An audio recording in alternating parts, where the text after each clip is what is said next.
Indiana Hoosiers Live 81 presented by FanDuel. Brad, we're just jumping right into it. No intro music again. We're all over the place, but we're Hard right here, open.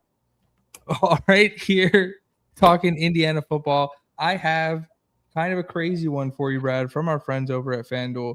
This one, I'm not gonna lie, it did surprise me because we've been talking on this show for a number of months that we don't want Fernando Mendoza even playing for his first year in the NFL, given what happens to first year NFL quarterbacks. And so I was scrolling around the FanDuel app trying to figure out what we were going to talk about tonight. They have passing yard, a number, an over under number for Fernando Mendoza passing yards. Do you want to guess what it is? I mean, considering that's already been announced that the plan is to start Kirk week 1. It's Correct. the plan. You got to put it at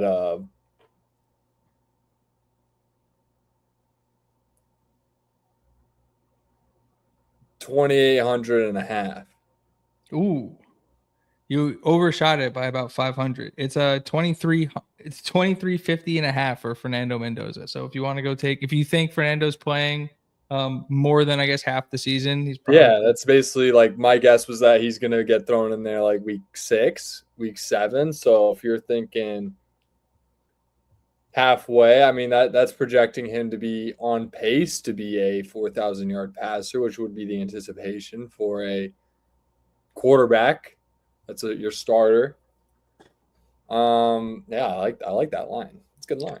I think, Brad, that what may have influenced that was while there was celebrations going on for the 2025 Indiana Hoosiers, and we'll touch on it in a second, Fernando Mendoza was out of practice, slinging the rock, getting the rookie treatment. And it was, I got to say, a little nuts seeing the amount of hype. I guess he's the number 1 overall pick, and it is the way that we have been talking about him for over a year. But to see the national media like freak out over how tight his spiral looked, and I know that's you could replay what we were looking like when we watched him throw for the first time in Indiana uniform. But do you think it's setting the expectations too high for him, or is this is what happens when you watch him play?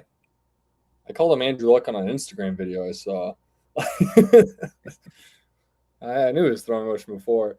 He did look very Brady-esque. Like if you're trying to deny it, call it a lazy take. Like I think it's lazy to call that a lazy take, honestly, because he really does look like him. He's the same like kind of body type, like 6'5", 230.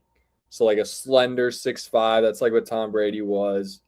And it checks out. When he throws the rock, he's gonna look a little bit like him. I think as a player, he's a little bit more like an Andrew Luck because he's a little more mobile. But yeah, definitely like good sign. He did really look like Tom Brady, and like the towel in the and I believe he had a towel in the front. Like that didn't help anyone's eyes there. The infamous Brady front towel. Like it was eerie how similar he's trying to look, and that's what you should be trying to model your game off of. And for a player like him, like that's the type of player he is. He's gonna everyone. I remember, I learned a ton from just kind of following Tom Brady's career and just like remember that old narrative, like, oh, he's like a system quarterback, like he's nothing like special, but he does have 3 Super Bowls at the time when this narrative's going on, and it's like then you learn like, oh, like if you're not a system quarterback, you're a bad quarterback. Like, you have to be a system quarterback. That's like what you need to be. If you're not working within the system, you're a bad quarterback because you're running the show. And he doesn't flash you with this crazy arm talent but it's good, it's accurate, and it's good. And he's going to dissect you with film study and basically having the answers to the test, which is like a very similar style to Mendoza. Like that, I think that's a big reason why they were so bought in on him. Obviously, he was the best quarterback available coming off a 16-0 season, Heisman Trophy. But like when you go through the general evaluation process of Mendoza, where you have to kind of throw all those, I think those things strongly, I believe those things can be taken into account. But I believe in the process that is the NFL evaluation, the interview, right? It's a lot of that stuff is kind of thrown out the window a little bit, and you got to kind of just see who this guy is. And he is very, very eerily similar, like play style wise, to Tom Brady, where it is kind of just it's beating you with little jabs. It's not beating you with the deep ball like a Pat Mahomes, who Pat Mahomes evolved into that style of player, given his third Super Bowl was a great example of that, where he kind of, without Tyreek, had to evolve into that kind of, I'm going to dissect you and kill you with accuracy, which was never really a big part of his game. It was always, I'm going to make these crazy ass throws 20 plus yards downfield, and I'm going to be accurate with it. But his ability to just be consistently accurate within 20 is where he's really evolved and taken the next step forward. Mendoza already has that in him. It's like the Brady level, where it's like he's got to develop that deep ball a little bit, which he already has in his bag, but like doing it at the NFL level, I think he needs to see NFL defenses fly Yeah, around. right, And like like- that's my biggest holdup with handing him the reins week one, is not the fact that like I think he's not talented enough to be able to do it. Quite the opposite. I just think like it might be good for him to watch Kirk Cousins get obliterated by one of these freaks off the edge and be like, okay, yeah, this is the NFL. Like it really is a different speed. Like I know I'm the number one overall pick. And I know he's about as humble as it gets, and he's the hardest worker and all that good stuff. But like it's hard not to seep in when it's like you're not the only one calling him Brady, right? Like you're not the only one saying like this is what or who he looks like. And it's like, yeah, I don't think not playing right away is the worst thing for him. And I'll keep. I think we've talked about it again. We talk about check boxes. He's one of the few prospects that actually like checks every single box you could possibly like throw at him. He has all the tools to be successful. It really just comes down to what the Raiders do, and are they able to set him up for success?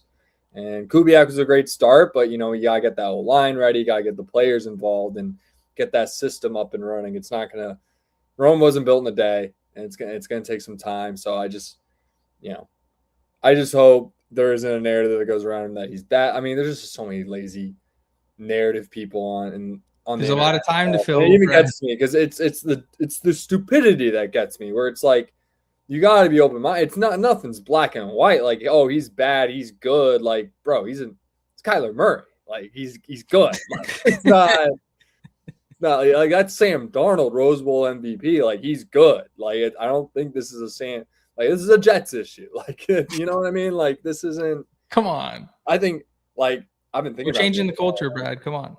Yeah, but I'm just saying, like, at that time, right? Obviously, you can change the culture and things can change. But it really does come down to like who has the best team. And I think there's such a smaller talent gap in the NFL these days, where it really does come down to like the overall team more so than the quarterback. I think there's a ton of really good quarterbacks out in the league right now. And I think for the most part, I have a theory where it's basically like I think most of the quarterbacks in the NFL are good, like very good quarterbacks, and would really thrive in like the older like days, like 20 years ago. I think most of them you could talk about them like that. Obviously, some you can argue who's better than the other, of course, but I'd say all those guys are really, really damn good football players. It's just about who has the better team around them, and hence you have Sam Darnold winning a Super Bowl, right? And would you call that guy a top 10 quarterback? I think that'd be crazy. I could say the same about Drake May. I wouldn't call him a top 10 quarterback, but he's a good quarterback, right? Like, it's not like I'm not calling him ass. I'm just saying he's not a top 10 quarterback. Like, I think you're a top 20 quarterback in the world. That's pretty damn good in my mind. But, that's just me, because I'm the master of the eye test, and I like to keep an open mind about things, and nothing's like black and white. I think the quarterback play that I see, given the level of defense and the level of athlete you see on that side of the football these days, is just, it's really good. And it's really hard to beat when you have everyone on defense running 4-6 subs, and they have a really good system in place that has finally adapted to the spread West Coast, offenses that were really dominating the league from 2000 up until, honestly, like since Joe Montana and all the way up till what I would say like 2015, 2020, right? And defenses finally caught up to kind of the level offenses were evolving, and now they have the athlete to really compete, and the schemes that they throw out there have really caught up. And you see and it results in many, like, to the naked eye, somewhat of a worse product because you don't see as much scoring, but it really is just high level football at all times and still really, really, really fun to watch. And honestly, for me, it makes me enjoy the touchdowns a lot more. You don't see teams put up 50 quite as often as you used to. But let alone 20. You don't see teams put up 20 as much as they do. Like teams will blow up every here and there, but you really don't see 20 as much as you used to. It was almost a given that both teams would score 20 way back in the day, and you just don't see that too often. They really are. Half the games during the season are defensive grudge matches, and that's cool. I like it. I don't hate it. So that's why we like watching college football. That's why I watch college football, because we're gonna air raid, we're gonna put up 50, we're gonna have fun. You're talking about you're talking about not beating teams by 20. You're talking about not beating teams by 50. You're talking about putting the right team around a guy. Welcome to Indiana football, baby. You know what happens when you put the right team around Fernando Mendoza? You go 16-0. It ends in a national championship, and the national champion goes to the White House, Brad. And that's what Indiana football did this past week. They showed up to the White House. Like we talked about, Fernando Mendoza was not there, and I thought he gave his team, and I'll continue to say this, is as good as it gets. And his answer was as good as it possibly could have been about not being there. Because at the end of the day, it's a giant PR thing. And to watch the guys sit there and get the GAT and remake the LSU 2019 video and to get that press of those guys at the White House and how many different people that reaches, really cool moment to watch the national champion get celebrated at a national level. So I'll leave it at that. A time-old tradition. You win your league in America, you go to the White House. That's just how it's been. The fact that people were upset about going or not going, depending on who the president was. Yes, this guy's probably the worst, but there's been suspect presidents before, and there's gonna be suspect presidents after, right? This isn't gonna change, right? Teams are still gonna win the championship. Teams are gonna go to the White House, and the president's gonna suck. Death, taxes, all three of those things I just listed. That is how I want to describe it without getting political at all whatsoever, right? Yeah, this is the way it's a celebration of what this team did. I don't like the guy, but it has nothing to do with him. It is everything to do with the location of you win the championship, you go to the White House. It's what championship teams do, and to watch Indiana be the championship team and get that recognition on a national level, I thought was awesome. I don't think it hurts recruiting. I mean, it could in a micro sense, but not in a macro sense. I don't think Sig's a trumper. I think, honestly, I was happiest for Sig because I think if any guy, he went from IUP to the goddamn White House. Are you kidding me? That guy was smiling ear to ear, not because he's with Trump, because he fucking did the shit, man. He went all the way. The dream. He's at the White House. Celebration. It doesn't matter what knucklehead is running the country, because they're all knuckleheads. Get into politics, you're a knucklehead. Period. Anyways. No, I only bring that up because it's celebrating the Indiana national championship, and so anytime you're going to celebrate and honor the team the way they should be honored, I'm all for it. Obviously to a certain extent, but you know what I mean.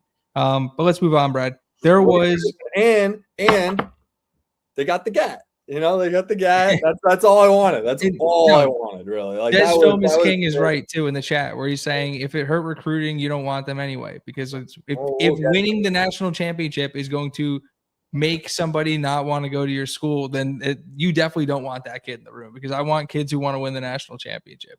Yeah, and honestly, LSU fans with the get the GAT thing, glazing, yeah, sure, yeah, 2019 LSU is what you want to be if you're a team, right, in football.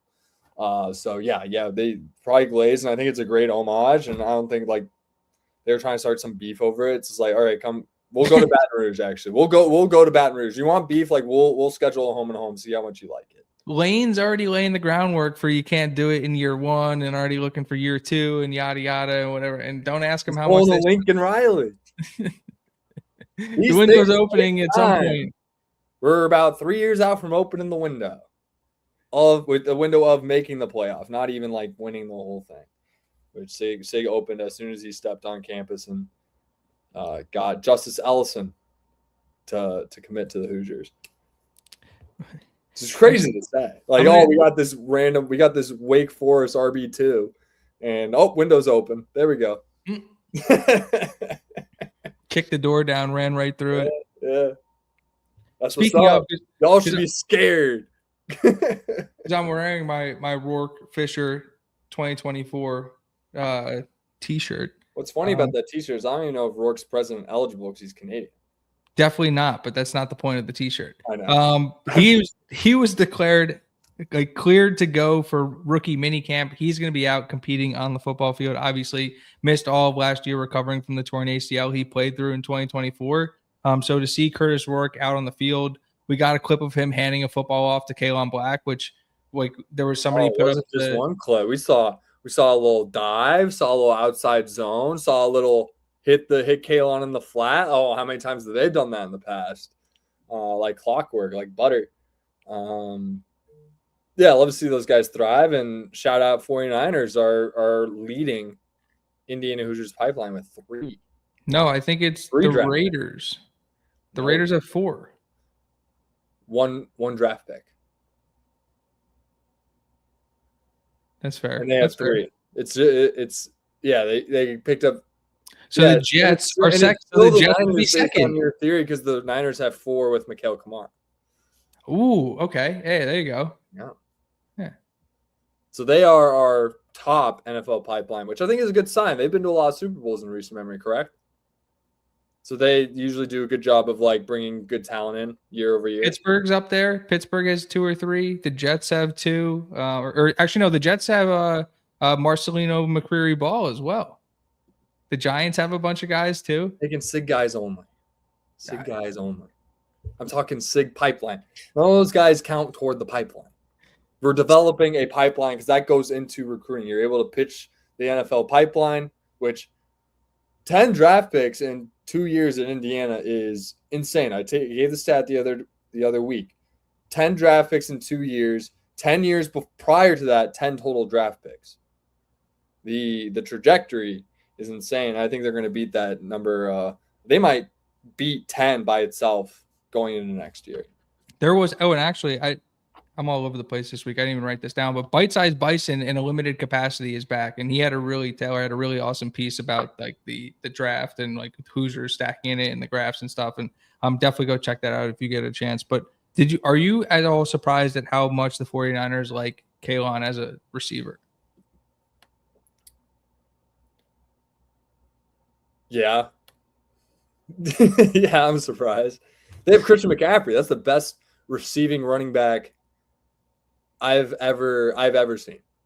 He is the greatest receiving back of all time. I'm trying to think of anyone that comes close. Marshall Faulk, LT, not really that close. Darren Sproles, not really that close, honestly. Like that dude, first play in the Rose Bowl, took a slant from the slot, just housed it. Like against Iowa. What about Antonio Gibson? He could be 5, sure. Right. Whatever. I'm trying to think of other Dexter good McCluster. Oh man, that's a good pull, man. That's a really good It's pull. not just jokes over here. There's some ball knowledge. Jamal Charles. We'll throw some Jamal Charles in there. MJD. How could I forget? One of the best. How could you forget? How could you forget MJD? That guy was so good at catching the rock, running routes. Yeah. Trying to think. Do we do more receiving back pulls? Danny Woodhead. All right, we're done. All right, that's right. James White. All right, done. Any Patriot from Shane Vereen, like any of them, like all of them. Shane Vereen was okay. No, he was great. Big contract with the Giants. Shane what about here's one for you, Brad. Bilal Powell, and this will be a good transition to the Jets. Louisville kid. Bilal Powell was awesome. We got Jets rookie numbers, Brad. That means we got a number for Omar Cooper Jr. We got a number for D'Angelo Pons. There was a lot of strange pushback to the Omar Cooper Jr. 83. I loved it. Santana Moss wore that for the Jets. People were saying Cooper was too small to wear 83, which is ridiculous. He's definitely not too small to wear 83. I think the number looks great on him. I thought it was a good choice. What did you think of 83 for Coop? Well, he wore 3, so I like just throwing an 8 on it, like that. I wore 84. I liked 84 for Randy Moss, obviously. And I wore 8 my senior year for Kobe, obviously. And then course. Of course. Duh. Monrovia's own. How could you not? Mamba mentality. Yeah, I liked 83. I don't think he's too small for it. It's a number. He has an NFL jersey. Like, that's pretty sick. Like, I don't know. Fucking, I like the mentality where it's like I'm not coming in as thinking I'm like a hot shot. Like, I gotta earn my fucking stripes. Maybe next year he changes his number back after he wins. Like, he gets like all rookie team or whatever. Whatever the NFL honors are these days. Yeah.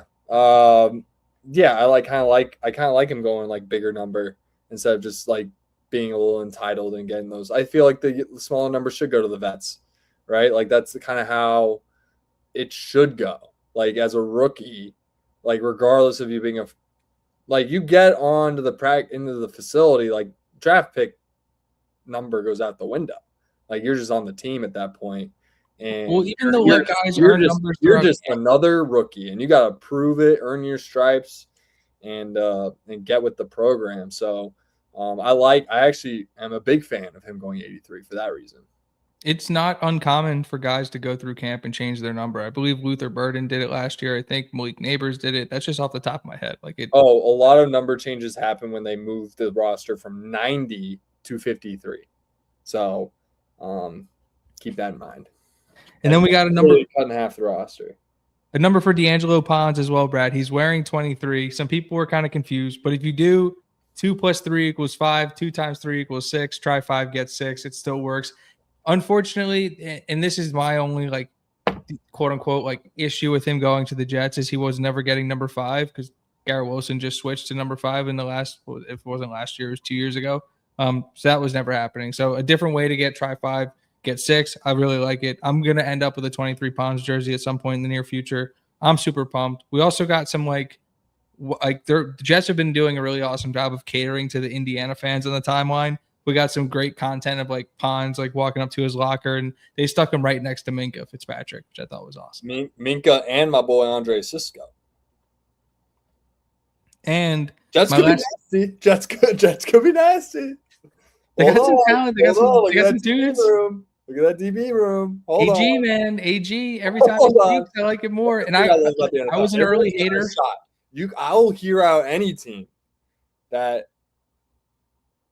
about, being able to make a playoff push, right? Because if you have the team around them, now winning the whole thing, you got to have the quarterback, and I don't think the Jets have it. But they can make some noise for sure if they get who is their quarterback this year, by the way? He didn't write back, Brad. He didn't write back.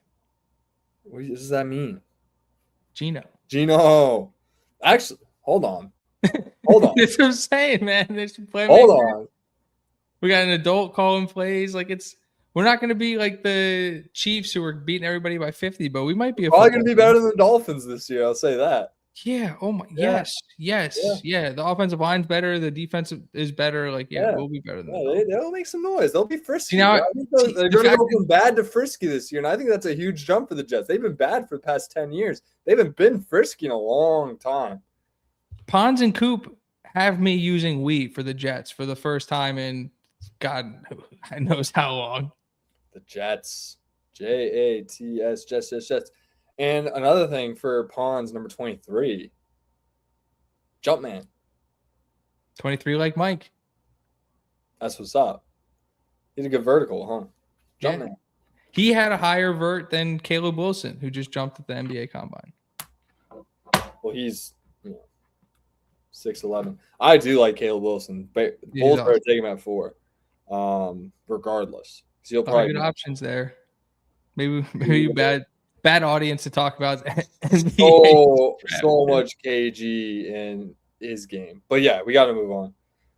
The last note about D'Angelo Pons, though, is that this is why it's important to have a good agent, is if you look at where the number 50 pick or how much guaranteed money the number 50 pick got paid last year versus how much guaranteed money D'Angelo Pons got as the number 50 pick. That's why it pays to have a good agent. Shout out to D'Angelo Pons. That's fucking awesome. The Rosenhaus Sports is a good agency. And that's what happens when you do good business. So shout out to those guys. Super pumped for that. Really, really excited to watch the Jets play this year. Well, it's like the Jets are down because they feel like they got a first-round talent at pick 50. So, they're going to pay. They're going to sign the check. They feel like they got 4 first-round picks when it comes to Bailey, who I have my questions about. But they got Sadiq, Cooper, and Pons. Like, those are 3 guys I know for sure are going to be able to be contributors on an NFL team. That's for sure. Lock. Listen, I don't mind. No, we're not talking about the Jets. We're moving on. There are 4 Hoosiers that will attend the NFL Rookie Premiere. That's Kaylon Black, Coop, Fernando Mendoza, and Elijah Surratt. Shout out to those guys. That'll be really cool. I'm not sure the date on the NFL Rookie Premiere, but I'm assuming we're going to hopefully get a pick of all those guys, and that'll probably be the first time those guys end up meeting up since the draft process, which would be cool. Yeah, it's usually it's a Panini event, right? It's going to be offensive draft picks only for the most part. So,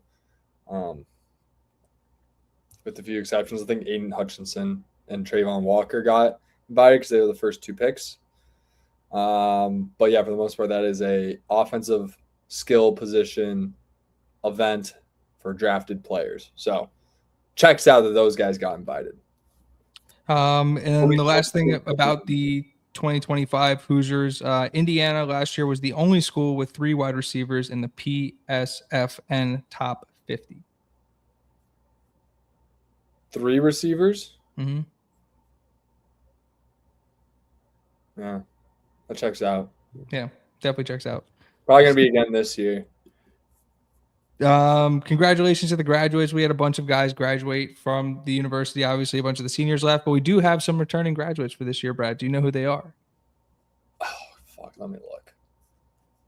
While Brad's looking it up, it's Jamari Isaiah Jones. He wasn't on the graphic unless I missed him. Oh, really? Oh, okay. Oh. Carter Smith. Nope. Drew Evans. Yep. Bray Lynch. No. Lee Beebe. No. That's all I got. Jamari Sharp, Jack Greer, Jeff Utzinger, Wasserstrom, and Grant Wilson. Beautiful. Love that. Shout out to Tyreek Tucker. Nope. He might have already graduated. Wait, he definitely graduated, but maybe he didn't graduate. I don't know. Maybe he wasn't. Maybe he didn't graduate. I don't know. Okay. I mean, no, I saw his graduation pictures. They're with the all the championship rings. It was good stuff.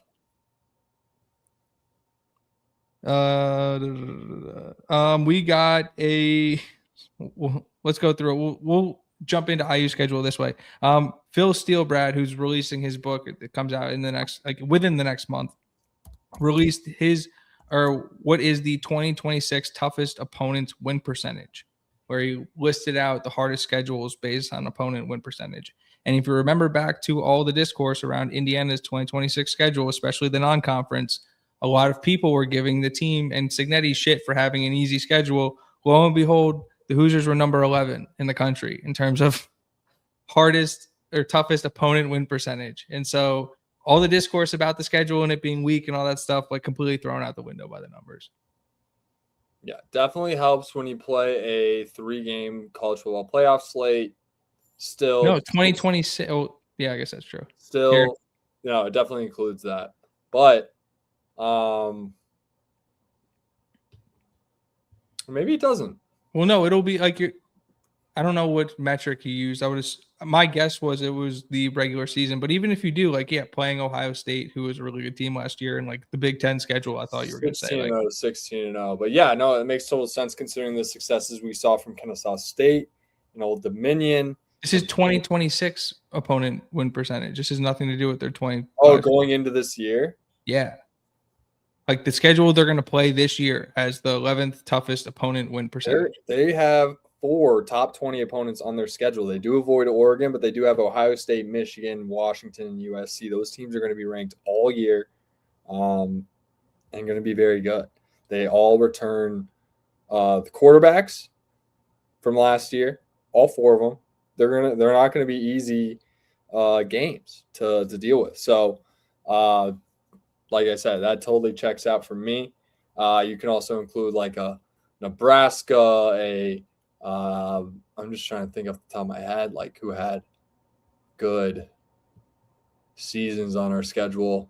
I don't know. I forget. But yeah, just between those 4, it's a very grueling gauntlet. And I'm gonna go through it says on the title, so we have to do it. I fucked around and made my first poll. Preseason polls don't matter. Well, hold that thought. I know. We're gonna do it later. I'm just previewing it. Oh, okay. I'm real then. There you I'm go. locked in. Hold on. But I was going to say, because we got a scheduling update this week, and Indiana versus Northwestern is now going to be played on a Friday night. So if you were planning on going to that game on the 26th of September, it is now Friday, September 25th, part of Fox's college football Friday night spectacular, whatever the hell they're calling their Friday night kickoff thing. But that'll be Indiana's Big Ten opener as well. So that's not an insignificant date. Again, if you were looking at the calendar early, like Brad and I were a couple weeks ago, even looking at what potential game, like I was very much considering that Northwestern game being the Big Ten opener. And that being out on a Friday night definitely changes the plans for some people. It changes the flights for some people. So I'm glad it came out early enough. But I just get frustrated anytime college football is played on a Friday night. So what are your initial thoughts? That's cool. I like Big Ten Friday night. That's actually kind of grown on me. I kind of like peeping in and being able to give a Michigan State and a Minnesota primetime slot. Just give them their flowers. It's one of the symptoms of being the wealthiest conference in the country. So, I'll take it, right? If we continue dominate as a conference, which helps us in the long run, then I'm all whatever needs to happen. That's why I don't really complain about big noon kickoff games. All I got to do is just on those days is really just lock the fuck in and make sure I'm up and watching, whether I'm at a bar or at home. So like we figure it out either way. We'll have plenty of. There's a lot of good. It's a really fun slate this year, and I hope we see a lot of. Hopefully, Ohio State gets all the big noon kickoffs, which allows us to be more on NBC and CBS throughout the year. Like that would be my hope. But yeah, no, super excited, especially considering we got two big West Coast opponents. Would love to see those happen nighttime. Because I don't want them having excuses that it was played at noon anyways. So I want no excuses. I want the best possible situation for our opponents to get their ass beat by 30. That's what I want. Well, not like to get their ass beat, but like I want the best possible situation for our opponents. So when they lose by 30, they can't say shit. All right. That's what I want. Eliminate the excuses. Mm-hmm. We got the last Bison drop this week until September. So if you're a Bison drop fan like I am, go check out bisondrops.com. The last drop they're doing this week until the start of football season. We got Kurt Signetti and Josh Pate on the speaker series for Josh Pate. Dude, I totally didn't listen to that today. I haven't listened to it either, to be completely honest. And I like Pate's position in the sport, and I like what he pushes. And I don't always agree. I love Josh Pate. I actually think he's a very good ball knower. He's a good ambassador. I think he's good for the sport, 100%. He's a good ambassador of the game. I think he corrects himself when he's wrong. He is able to adjust on the fly, and he just goes by what he knows. And I think he has very, very smart, thought-out takes. And I actually admire him. I try to be like Josh Pate myself because I do believe he is a master of the eye test. I do think he is, despite the thing is he grew up. You got it with the eye test. You got to think about context, right? He grew up watching SEC ball. Like I grew up watching SEC ball too, but I grew up on the West Coast. So like I watched a lot of Pac-12, Big Ten, and SEC ball growing up. So I've seen it all. And I could see, yes, the SEC was better for the most part of the past 20 years, but I would say the gap is not as big as the rest of the public's perception is. And that's something I've always said. And therefore, I do think the Big Ten has caught up recently. And I think there's depth there that the SEC, that matches the SEC, what they claim to have more depth, less, top dominance, which could be true. But I think the depth that the Big Ten brings is very comparable these days. I don't think they get enough credit. And I think we'll see it this year with a lot of good teams coming into the Big Ten. Kurt Signetti, Josh Pate, that dropped today. So after this, like I'm gonna do, definitely go check that out. Cannot wait to actually tune in and watch that. I think it's a great interview. The Adam Brenneman interview with Signetti was my favorite to date thus far, as well as some of the Bison drop stuff. And my favorite is when he sits down with Hoosiers Connect, and then they just get to ask him candid questions. Yeah. But we don't get that often. Speaking of Kurt Signetti, though, Brad, you can sign up. Well, you can't sign up, but if you're a youth and you're a football player, you can sign up for Kurt Signetti football camps. That's happening June 2nd. What? I can't sign up for football camp. Gotta be a counselor. June I'll 9th, coach receivers, coach. and June 11th. Receivers. And you could get a chance to be a part of potentially the next future giant recruiting weekend for Indiana, which this weekend is lining up for. And Brad, I'm going to tee you up for what does another big recruiting weekend look like for Indiana football? What does it look like, or what does it mean? It's one of the bigger recruiting weekends across the country. This is a big visit weekend for not just Indiana, but a lot of teams as they try to get prepared and as many guys on campus before the dead period. And they have a lot of talent coming on campus following a big Little Five visit weekend. Regardless, I think the point remains. Your key points with recruiting right now. The little Spark Notes action. They got 20 spots left. The more spots they fill, the less they're going to be relying on the transfer portal, which is going to be a good thing as they get younger and younger and young, but which with an anticipated plan of being a lot younger next year, but also having a lot of the most amount of guys that have been with Signetti 2+ years than he's ever had on an Indiana roster. Yeah, I think they're projected to have about 30 guys on the roster next year in 2027 that will be Signetti guys that have been in the program 2 full seasons on top of all the youth that they've been bringing in over the past 3 years, right? Now, as close as they can get to that 25 mark, I think is for the better, and they just fill whatever guys kind of leave early or transfer out with the portal, which Signetti is known to hit on at a very, very high rate, at about like almost damn near like 98% success rate. Him in the portal, it's quite impressive, his ability to recruit that. I think what remains to be seen is his ability to develop within. Obviously, we've seen examples with Becker and Landino and Elijah Hardy already stepping up and providing big roles for the Hoosiers during their playoff run, being Signetti recruits.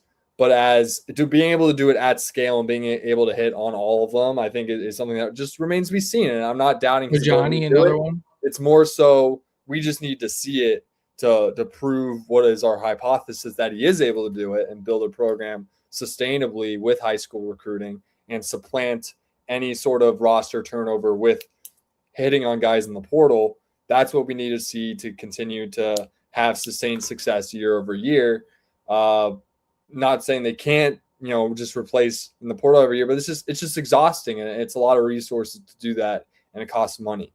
So I don't think that's where he wants to be. I think he wants to be in a spot where he can develop from within, bring in his guys, build a culture, next man up mentality, probably go a little younger in 2027, but for all the right reasons in order to build what would be the next generation of Indiana football, which will be in 2027, which is why we feel so highly about this year, because they have a lot of those same guys back that were on the 2024 team. And it's kind of like the last dance. It's kind of like that first kind of iteration and seeing how many natties they can win. And then it's that next generation where they're kind of building from within. It feels like that's kind of the direction they want to go. We'll see if they have the ability to execute. So as I set that up, here's who's coming on campus this weekend. Had a few misses, Brylan Odor committed to Auburn, and Jace Brewer, both guys I was very high on. Jace Brewer, the edge out of Indiana, actually committed to Michigan over the weekend. So tough misses, but however, we're keeping them on the board. Relationships are formed. Nothing's over till it's over when it comes to recruiting. I've seen enough. I've seen Roquan Smith commit to UCLA on signing day, and by the next day, he was a Georgia Bulldog. I have seen these things happen. Nothing is ever set in stone, especially in the chaotic NIL era. Okay. We are missing on high schoolers. I don't know what you exactly mean by that. I will say the high schools that we've brought in, it's too early to tell if we have missed on those. A lot of the Signetti recruits have actually panned out in terms of like Elijah Hardy, Mario Landino, Becker. I would say what is concerning is kind of the slow start. We're only at 4 commits left with about 21 Ajani either. Oh, and Ajani. There we go. And yeah, there's just a lot to, there's a lot of evidence to be excited about what they've been able to do with the recruiting classes that they brought in. The goal here with the amount of blue chips that they're targeting is their ability to convert those guys and bring them onto campus now and even kind of accelerate and be able to get kind of younger guys on the field earlier. Because when you have those lower level recruits in quotes, it usually does take some time at scale, at a macro sense, to get those guys on the field. Usually if they're, more of the blue chip type guy, typically in theory, they will be able to get on the field sooner. So that is kind of the thinking behind that. But yes, with only 4 recruits on May 13th, I think there is reason to be skeptical. And like with Cignetti being as successful and damn near perfect as a GM and head coach of this team, I think the only thing you can do is really nitpick. So if we were to nitpick, like I think only having 4 recruits commits at this point is somewhat concerning when you see what other teams in the conference are doing, like a Michigan and a USC and a UCLA, and seeing what they're able to, and a Notre Dame who's right in our state, seeing what they're able to do on the recruiting trail right now is concerning, right? And we've seen a lot of big time commits to Notre Dame and UCLA recently. So, I think it's a fair criticism of Cignetti so far. But we got can I interject real quick? Yes. Because we talked about last week levels of concern about this. You know what my level of concern is about the Indiana / Kurt Cignetti's ability to recruit? Well, you said 0, I'm pretty sure. It's still 0. Yeah, I'm not worried about his ability to recruit. I'm just concerned about this particular class in 2026. I don't think in general, I think he's a fantastic recruiter and evaluator. I think this is the first time they've really gone after the blue chip guys. And I think there's some learning involved. Like this is the first time Cignetti's and the staff has gone after the blue chip guys. First time Cignetti specifically has gone after these level of recruits since he was at Alabama, which was, pre-NIL 15 years ago, right? Like a lot has changed in terms of how these kids think and what's important to them, and really just making sure at the end of the day, the guys they bring in will be the right guys because they chose to bought into the program, right? And however way they go about that in terms of money spent will be the correct decision because we just have to trust Cignetti in that regard. I don't think they're going to overpay to bring in a freshman that's not going to contribute to the team right away. I think that is something to be said. I think they will be fine regardless. However, in the long run, like in the long term, they'll be fine. But this class could be not as fruitful and blue chip recruits as maybe we're anticipating what the coaching staff has set out based on who they're targeting and who they're bringing in on campus, where over 50% of the guys they are targeting are considered blue chip guys.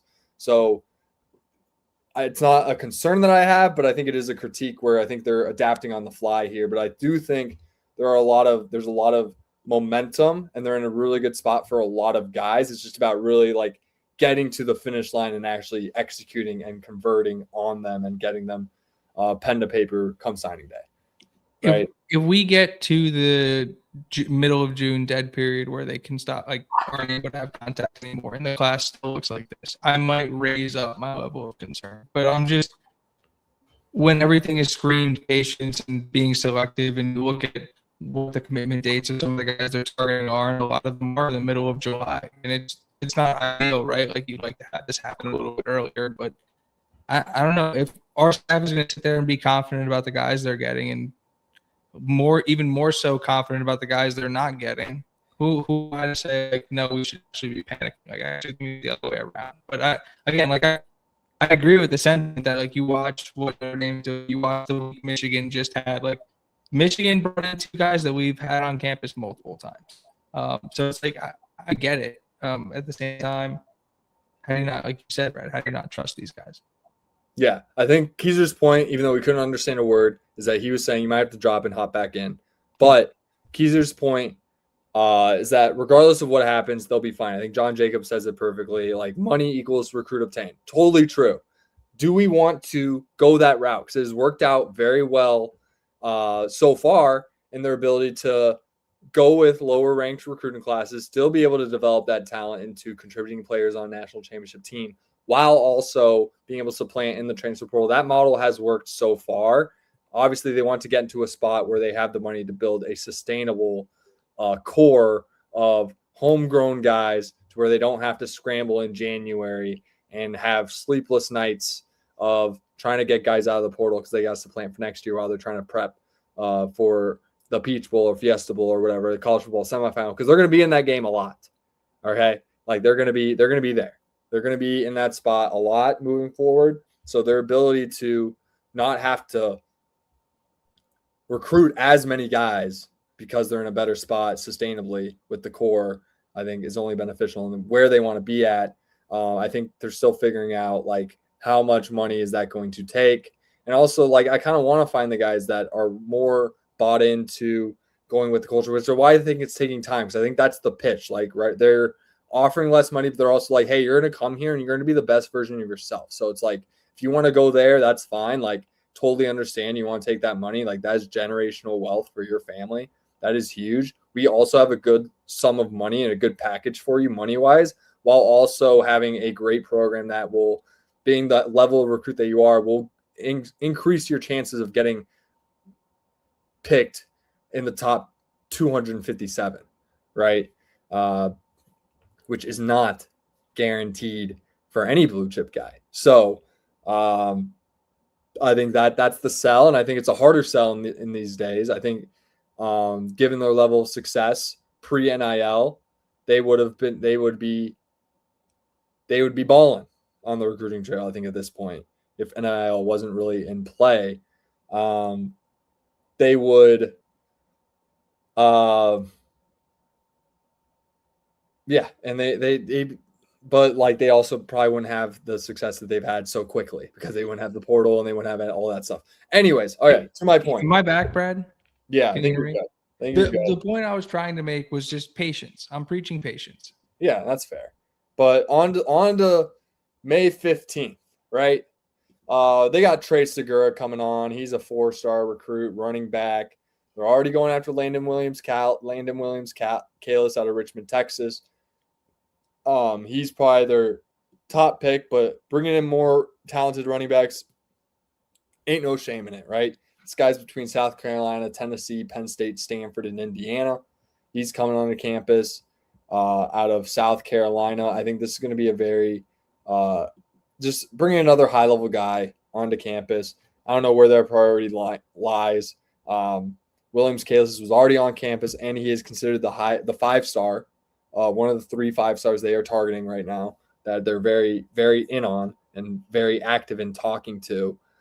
It'd be exciting to bring any type of blue chip guy, and there's a bunch of them coming in this weekend. Would be great. And obviously, if you want to look at the running back room with Richard and Martin projected to come back, I think there's still an open spot for that third running back, and bringing in a high-level recruit to compete with Cuono and Campbell to get that third running back spot, I think would be very beneficial for the longevity of this program. And that's why they're targeting running backs. I think it's not the biggest position to be, but they're definitely going to bring in 1 or 2 guys from that position. The 15th, Aiden O'Neal, the Notre Dame commit, was supposed to be on campus, but I believe he is no longer going to campus unless that's wrong. But still a commit to be made. But however, I think he has a very strong connection to Notre Dame. I really don't see that commitment wavering all that much. I'd say we have a better chance of landing Jalen Brewster, the Texas Tech commit. Another guy coming on the campus, a late addition. I'm going in order by ranking on the big board, right? Roman Igubuke out of Mount Carmel in Chicago. I'm staring right at it right now. Big time. Igubuke. Perfect. Great translation. Great pronunciation, I should say. He is out of Chicago boy. Indiana and Missouri are really leading the way there, as they both have him as his only scheduled visit so far. He is a very highly touted linebacker at 6'3", 220 at that projected size. Could be a guy that could even compete as a big position of need with 3 guys projected to leave in Jones and Utzinger and Kane Turner.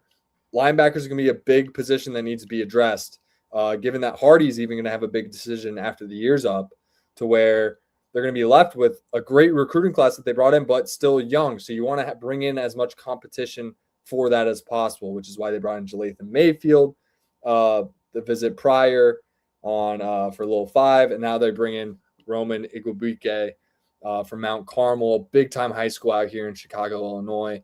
Would love to land this guy. I think this guy could be a very early contributor to the Hoosiers, kind of given where they stand in the linebacker room, which is going to be very talented but very young. So I think this is a guy that can really push some guys to play right away.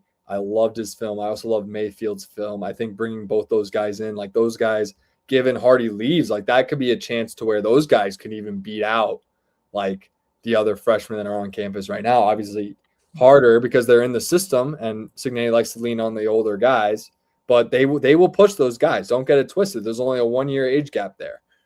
They can definitely push for some tick if they are able to get on campus. So big time target for them, given the need and the level of recruit that he is. He would be the highest rated linebacker recruit on the roster if he were to commit and join and get on campus.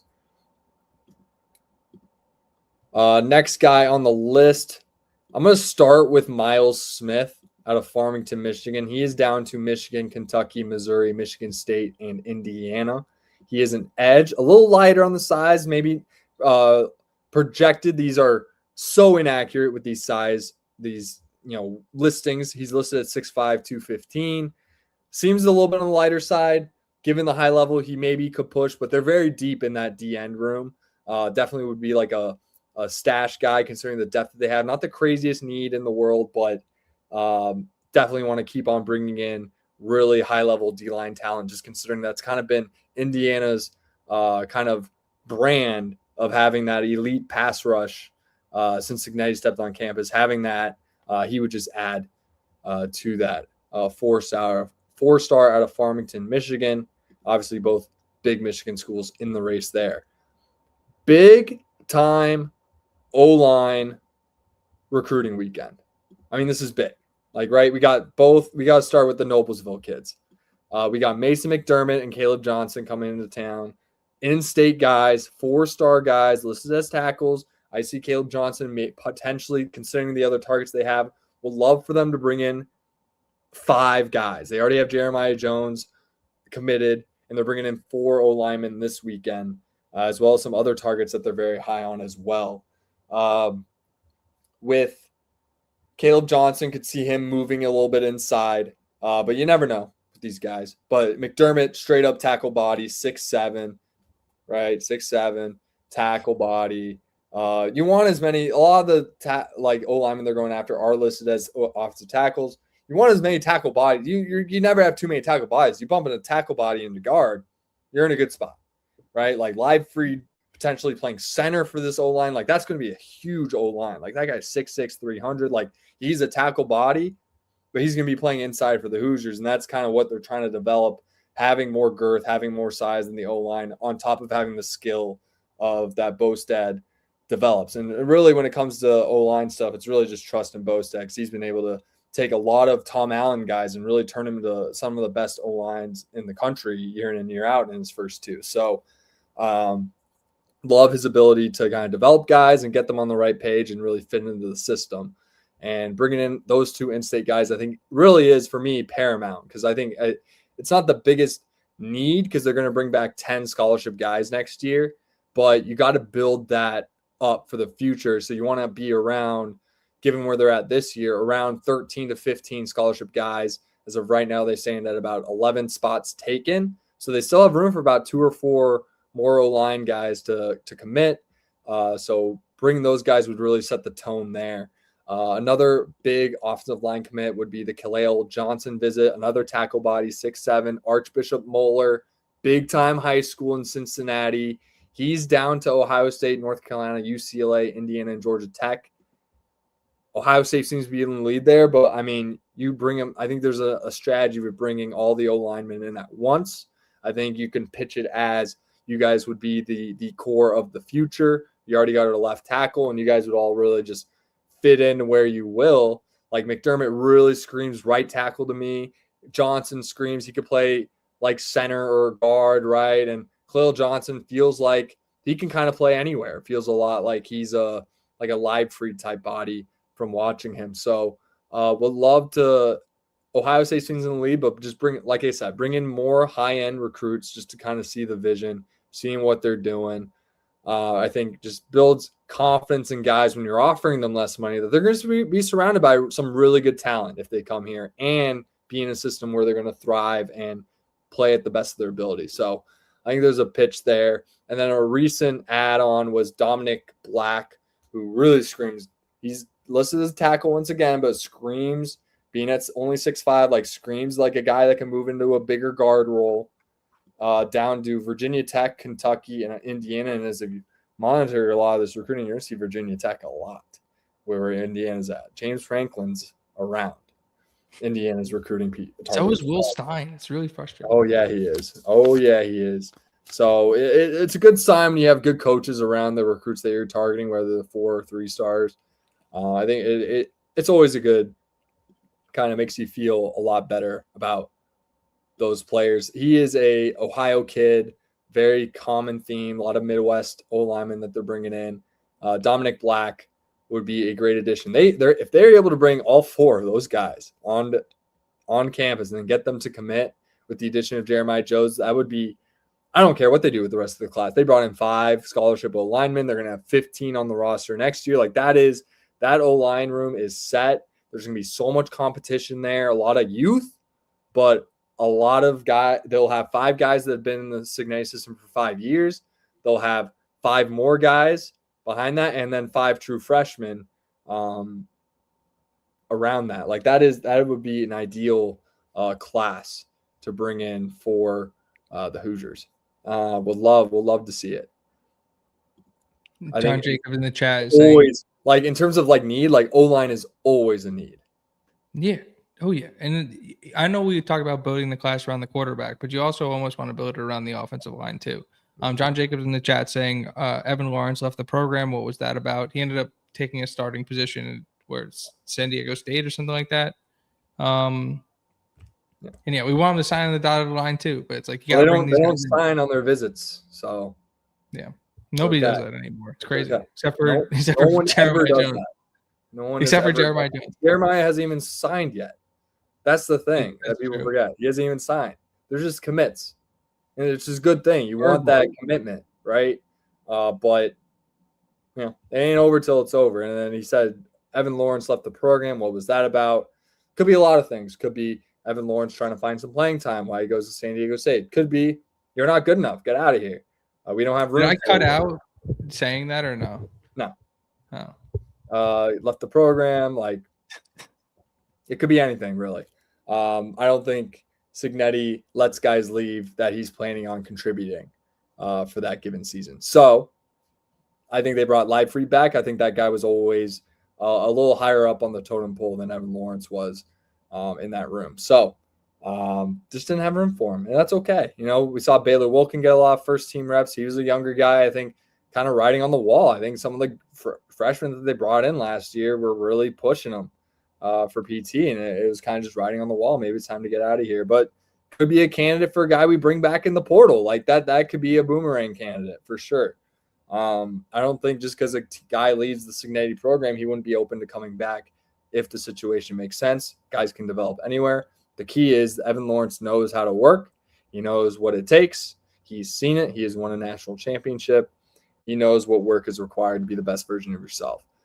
So he is welcome back anytime as long as it fits Cignetti's approval. The next guy I wanted to talk about, Brylan O'Dour, guy I mentioned earlier, he was supposed to come this past weekend. He committed to Auburn. He is no longer visiting on the 15th. However, they replaced him with 3-star Brandon Sharp, a guy they've been from Brownsburg, Indiana, 3-star guy they've been on for a while. He's been on a lot of unofficials with the team. I love him. I love him even more now. He's a 3-star, and this guy they seem very high on. Seems like a guy. I wouldn't even say that he replaced O'Dour. I would say that's a visit that was probably planned out. Like that's somebody that. Well, yeah, that's just what I'm saying. Like it's like the known unknown. They're going after a bunch of guys. Indiana's been on chart for a while. Yeah, of course. That's a good correction. I think this is a guy that will take some time to develop, but will be eventually a very, very good player. I think he needs to develop a little physically, hence why he's a 3-star, but would turn into, if Signe's high on him, I'm high on him too. I think that's a guy that can commit real soon, potentially after the weekend. A couple later additions, Rico Jackson and Levi McKenzie. Rico Jackson coming from Gaithersburg, Maryland, from the DMV, a very hotbed for Indiana. Penn State, Virginia Tech, Indiana. What a recruiting battle. Holy shit. Matt Campbell versus James Franklin versus Signetti. Wow.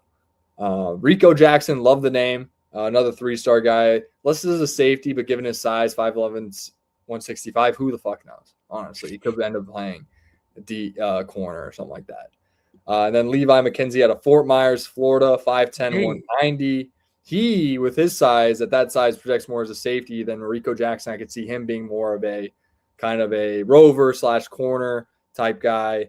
Levi McKenzie could turn into a more of a safety from another hotbed of Florida that just pumps out DBs. DBs grow on trees in Florida, so love that visit.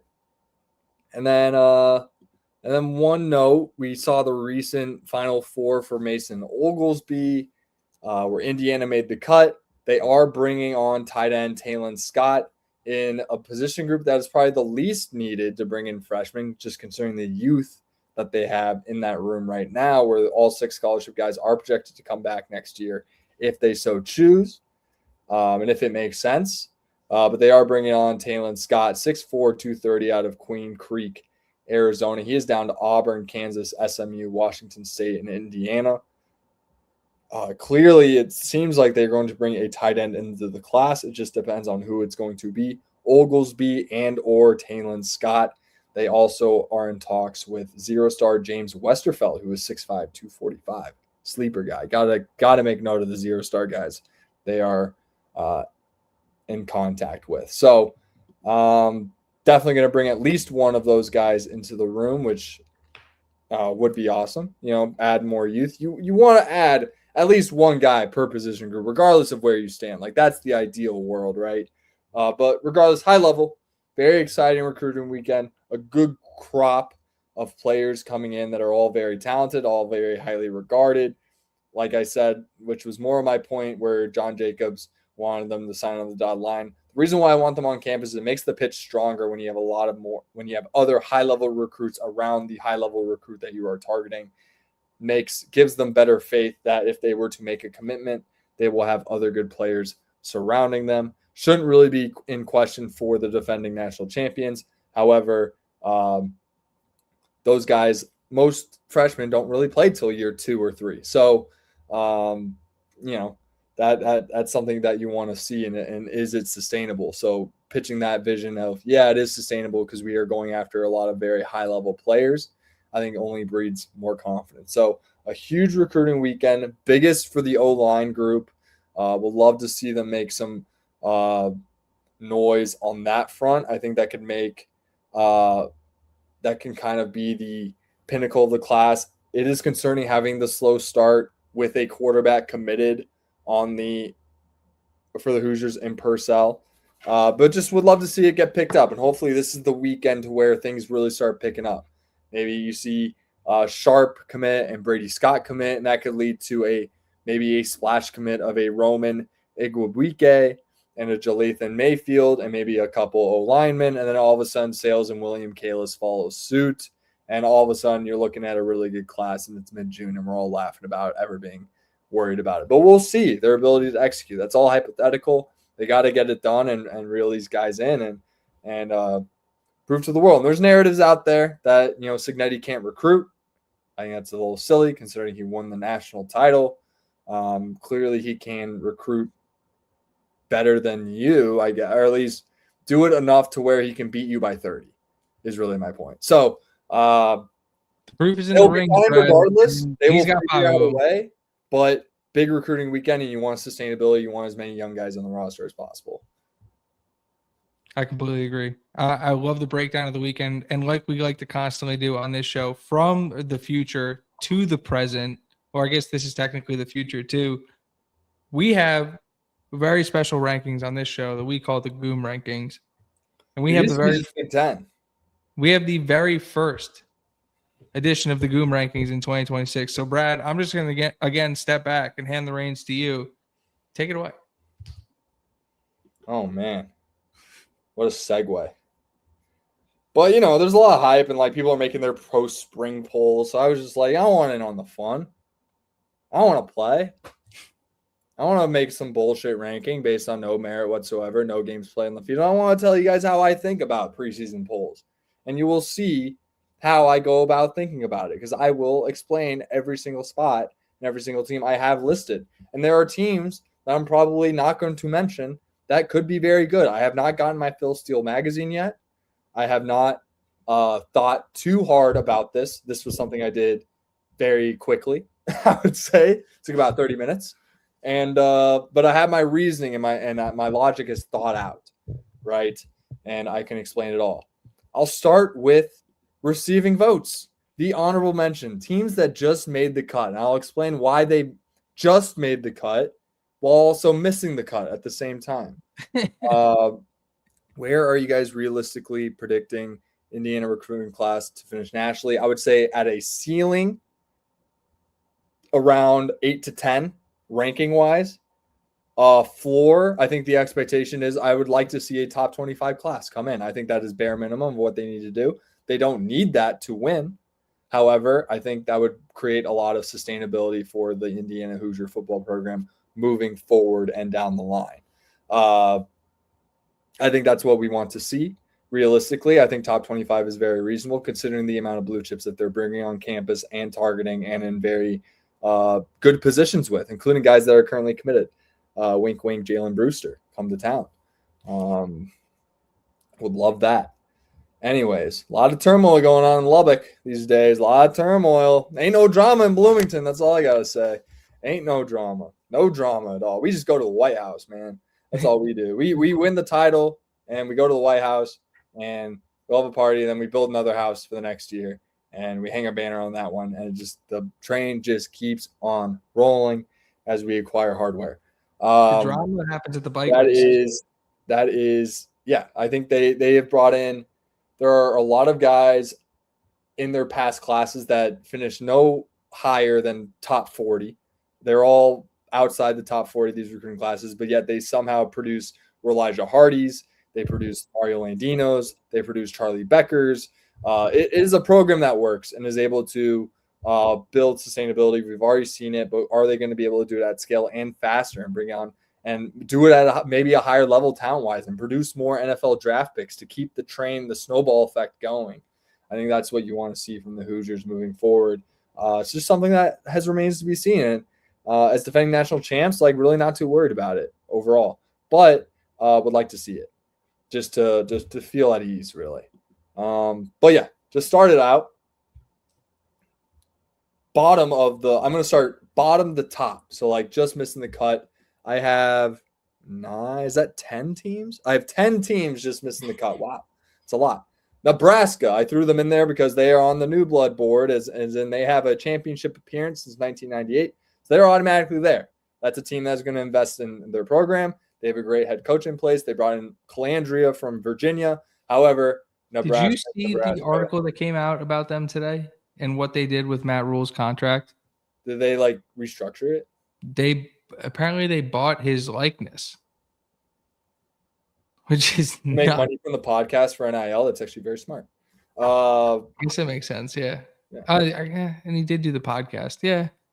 I still go back to like imagine like Indiana going to Kurt Signetti and being like, "Hey Kurt, we want you to start this podcast." What would he talk about? What would he say? He wouldn't do it. That's the point. He says the same things over and over again, and then eventually talks about some of his players sometimes. Yeah. That's all he says. It'd be awesome. I would love every second of it. Anyways, he's very selective with his wording. Matt Rule is not a great head coach. Okay, maybe a good head coach. There we go. Minnesota, Iowa, Penn State, and Utah last year. Well, I would say from this, like I said, they're only in there because they are new bloods. So they're just automatically in. Got to consider those. there are how many new bloods? As in teams that have made the national championship game since 1998. There are a total of. Hold on. I have this. Count. I have this. There's a total of 21. 21 teams that have made it. They're on that list. They made it in like 2000 or whatever and lost to Florida State. And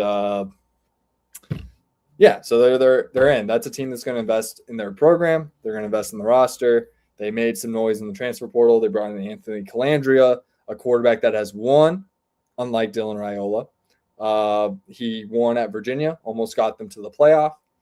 But the ultimate choke job against Duke in the ACC championship game, that was crazy. And eventually that game led to Miami going all the way to the national title game. If they win that game, Miami doesn't even make the field. Think about that. Crazy. Anyways, so Nebraska's there. They're there. They're at number freaking 35. So basically like an afterthought. There's probably teams that I'm missing that are probably going to be better than Nebraska this year, straight up. I also have Auburn there for the same exact logic.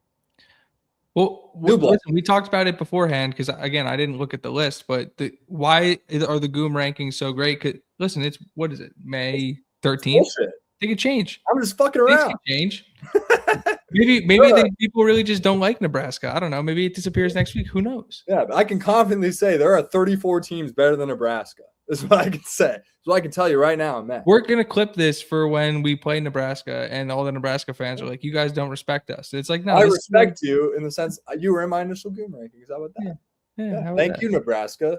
It's because of you. Hashtag thank you, Nebraska. Thank you, Nebraska. For those that don't know, we owe Nebraska everything for what they were able to do for our program. They've been selling out the stadium for what? How many straight sellouts? Letting us beat them 56-7 and really getting the ball rolling to a year and a half later, Natty. Thank you, Nebraska. I appreciate you, and I love you guys. And Matt Rule, you know what? He is a great head coach. I don't care what people say. Signature's just that much better than him. How about that? 49 points, that is. Great head coach for us. Exactly. There's the video of him doing the TikTok. TikTok. Shout out Sean Asbury, by the way. Shout him out, Brad. The video of Matt Rule doing the TikTok dance.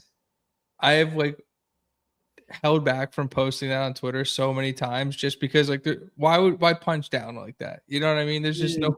You gotta hype our boys up. That's a conference. That's a Big Ten team. You know, they're good. You know, yeah, come on, guys. Strong conference. We got head up, boys. Come on. We got Nebraska. You know, we got depth. Someone's got to drub someone. You know, there can only be one winner. So you know, they're a good sport about it. Yeah, they got drubbed by 4 teams. 3 of those teams I've ranked above Nebraska on this Goom poll. Go figure. Wow. Go fucking figure. It's almost like I nailed it. Yeah. Oh, no wonder why John Jacobs can't respect him. He was at that game. Okay. Maybe I should throw Minnesota on there, you know, because they're bringing back a quarterback, and maybe I should consider him. Maybe I should throw him on the Goom poll. Did you see what happened to Minnesota's quarterback? I'm a PJ Fleck guy, so I probably should respect Minnesota, but this idea that I can consider them for a preseason top 25 poll, I think is crazy. Nebraska. Did you see what happened to Minnesota's quarterback last week? What happened? I'm pretty sure he was arrested for public intoxication or something. Oh, he was. Oh, yeah. That's why they're not on the poll. Master of the eye test. All right. Master of the eye test. He knows. Turmoil going on in the Twin Cities, baby. Turmoil. Did you say Auburn was 34? Yeah, I have Auburn there. Auburn's there. These you can switch up these freaking one. Auburn's there because they're Auburn. You know, they're going to invest money into the team. I like what Grolsch is it Grolsch? Golish. I like what he's doing. Hey, he's doing cool things at USF. So lots to like there. Yeah. Who's going to be the starting quarterback? That's important to know. Auburn. It's going to be. They get Byron Brown. Yeah, and everyone was making fun of. They're making fun of the way he was throwing the football. It was really they're going to be fun. Yeah, they're gonna be really fun to watch. The Iron Bowl is gonna be. They might beat Alabama this year. They're gonna be fun. They always have a shot against Bama. It doesn't matter. That's the Iron Bowl. They always have a shot. That game's always close. As long as I've been watching, there's very few blowouts. Even in the Saban era, very few blowouts in that rivalry. all things considered, considering how good Bama was, very few blowouts. Utah got them there. The reason why they didn't make it, they bring back Dampier, which I really like. But they lose 2 NFL tackles and their head coach. Tough to put them in the top 25, but it's a program we got to respect, keep your eye on. Arkansas, love what they're doing in the portal. Love it. They did a whole roster overhaul. Who'd they bring in? They brought in Silverfield. Silverfield. Love Silverfield. I like him too, yeah. Yeah, he's great. Memphis guy. Memphis, it's running gun, baby. Yeah, we're putting up 50 and we're also giving up 40. So that's what you got to lock in for Arkansas moving forward. That's They'll Memphis take it. ball. That's been Memphis. Hey, and they will take that. Oh, they will take it. It'll be fun. Yeah. Arkansas, Auburn, going to be on the fun watch. I love fun teams. If you're not out here evaluating fun, why are you watching sports? Like if you're not trying to look for the most fun quarterbacks, one of my favorite bits was like when Jordan Love was just like getting his legs under him, and now he's like a very solid quarterback in the NFL. Like he was so fun. He was like he'd like make this sick throw, and then he'd like fumble the ball and like lose 20 yards and like throw Jameis a sick is the throw for a ultimate first fun down. Like quarterback. you just make things harder on himself and just be so Yeah. fun while doing it. Jameis is the ultimate fun quarterback. Yeah, they're gonna be fun. Yeah, they're not gonna be like contenders, but they'll be fun. Another team, Louisville, like what they're doing. Brought in Lincoln Kleinholtz. You don't think they're ranked? You wouldn't rank Louisville? I love that they're playing Ole Miss week one. Now these things can change. It's May, but I was really looking at them. They had a great portal. Brought in Lincoln Kleinholtz, who was really pushing Sayin. If you don't remember the quarterback West Dakota Heisman last year, they didn't name Sayin, who was a Heisman finalist, by the way. They didn't name him the starter until about a few weeks before the opening week. Kleinholtz was in that race, let me tell you, and he's now the guy of what is the meaning of the word Goom in this context? I am Goom. Anyways, this is my poll. That is the context of the word. They're bringing Kleinholtz. Brom's been doing his thing. They're actually killing on the recruiting trail too. They took Jahide Brown from us, throwing money around. They got that Louisville Slugger money, that KFC money. They're doing some cool things. Definitely a team to keep an eye on and could move up into my preseason top 25. But I have a reason for all my top 25 teams, and I will explain. But they just missed, and they were close. Florida State, another new blood, a team that is always going to invest in football. Yes, they've struggled the past few years. Trending up as of last, going from 3-9 to like 7-6 or whatever. So they're trending up. Can I ask you a question? Yeah. What's it going to really be is just higher? because they're Florida State. It really is just because they're Florida State. That is the logo pick right there. What's going to be higher? The amount of spaces Florida State moves up in the rankings, or the amount of games Norvell lasts? Moves up in my rankings? Yeah. Well, I think Norvell, man, he's a good coach. Like, I don't know what's going on over there. They went 12-0, and they got absolutely robbed. Like, that should shake a program to its core. Like, I don't even blame him. They got shafted. Bama should have been left out that year. I will die on that hill. It's not like Bama came in and won a playoff game. Like, they didn't. They came in, they played Michigan close, sure, but they lost. And there were 3 undefeated conference champions in a Power 5 era. Power 5, 3 undefeated conference champions, 2 one-loss conference champions, and those conference champions happened to play head-to-head, and one won over the other. It was a clean cut who should have been in and who should have been out, and they fucked it all up and left out an undefeated ACC champ.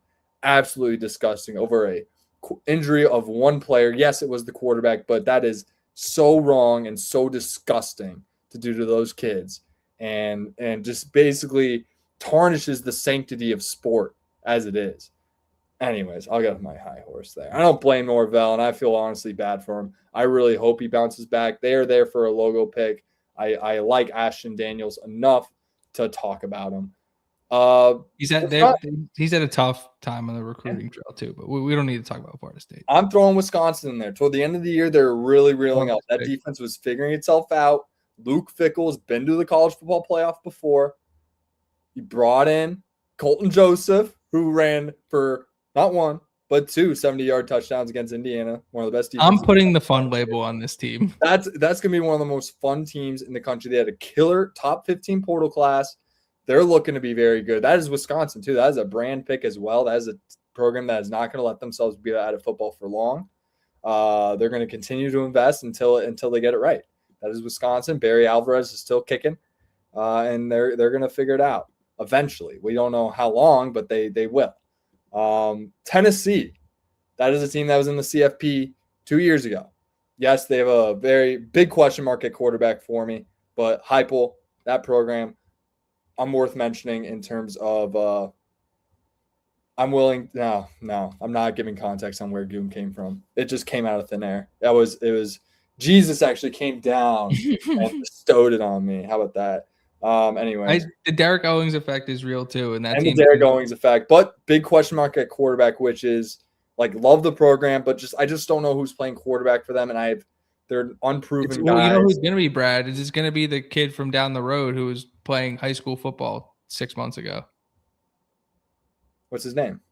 Faison Brandon. Notre Dame? No. Down the road from. Sorry, he played at Grimsley High School in Greensboro. Would love that for him, but like I said, unproven. So hard for me to put them in the top 25 once you hear the rest of my take. TCU, love the program. Sonny Dykes, they're a new blood. They've been to the championship in recent memory. They have a good quarterback coming in. However, they lost their main guy, Hoover, to Indiana. So it's hard to throw them in there, considering they're probably taking a downgrade at the quarterback position. I do like the guy, Craig, that they brought in, the Harvard transfer. Should be a smart kid. Should be a guy that makes good decisions, being a Harvard man. Good football player, good athlete. A lot of upside with them. They can make some noise in the Big 12 this year. TCU, they're not going away. I like Sonny Dykes as a coach. I think he's a great offensive mind in the game. I do think it was a little fucked that he threw his boy Josh Hoover in the bus over some petty shit. Yeah, I was about to say, if you listen to the Villains draft from Kirkwood and Dunn that released, was it now? I think the second or the third, checking out Kirkwood and Dunn's channel. Sonny Dykes was on my list, on my villains list, which you can. So for a very, very villains list, he's not a villain. Like he's just not. I don't regret it. That's I don't blame you though. I don't blame you. And then at 26, the most number 26 team I could think of, Clemson. It's just it's Clemson. Like I don't like. Yeah, they lost their quarterback and NFL guys, but like that's a program that is just, for whatever reason, they're always just in the conversation. Coming off a bad year, yes, but it's until I see it 2 years in a row, I'm going to give them Clemson benefit of the doubt. They're in the combo of being a ranked team. Now, the top 25. Oh baby, we just set the table. So all those teams are not in it, right? And I have some pretty good explanations. Now Now I go 21 through 25. I feel like, you can mix and match these any way you want. There's a good chance some of these teams I left off could be better than some of these teams I mentioned. It is only May, right? Number 25, the most 25 team I can think of. Really, like the whole logic is like, are you better? Could you beat this team on the road? And if I think like right now, like in May, and if I think like probably like you're probably ranked, right? And it's Iowa.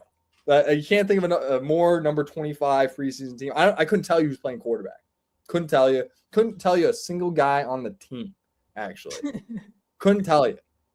All I know is that it's Iowa. They're going to keep on rolling. They're going to go 8-4, and they are going to end the season ranked just like they always do, providing depth in the Big Ten as they always do. Never an easy out, ever, ever, ever, ever. Ferentz they're one of the most sustainable programs over the last 40 years, despite the most sustainable program without a championship over the last 40 years, bar none, not even close. They're at my 25 spot just because I think it's funny to have Iowa at 25. I do think Iowa is a lot better than some of the teams I'm about to mention. At number 24, Oklahoma State. They bring in this hot shot quarterback, Mestamaker. Gotta love that. He's getting some first round hype. How can you not throw him in your top 25, right? They got this first round quarterback coming from North Texas, bringing the North Texas coach. North Texans just this close to making a college football playoff. They do a whole roster overhaul. top transfer portal class coming in. Very similar to, a lot of this big theme in these next few picks are like new head coaches that are going to be making that have very high upside, and I'm buying into the coach, right? Like proven success, proven winner at North Texas, was able to turn that shithole into a contender. We got him this week. What a shot at the week 1 opponent. It's starting early. Mean Green. Yep. And then, so I got noted Texas State guy, though. You are. Yeah, I'm a Texas Stater. Yeah, I hate North Texas. Anyways, shout out San Marcos. And then we got Oklahoma State's there. New head coach, great transfer portal class coming in, and a potential first-round quarterback playing. A lot of people high on Mestamaker. I am high on him as well. I watched him a couple times in North Texas. He's got something to him. That's all I'll say. I did see him throw a very bad pick in the American Championship game, though, I will say, in the end zone with the game on the line. But, those things happen. I'm not going to put one play against them, especially in a high-pressure situation. It's a preparation sport. 23, I got Florida. They got their new head coach, a guy that has been to the CFP, Coach Summerall. I'm going to buy stock into that. I couldn't tell you who's playing quarterback for them. I believe they have a big quarterback competition coming in. Philo. Who would you prefer having, Mestamaker or Hoover? Hoover.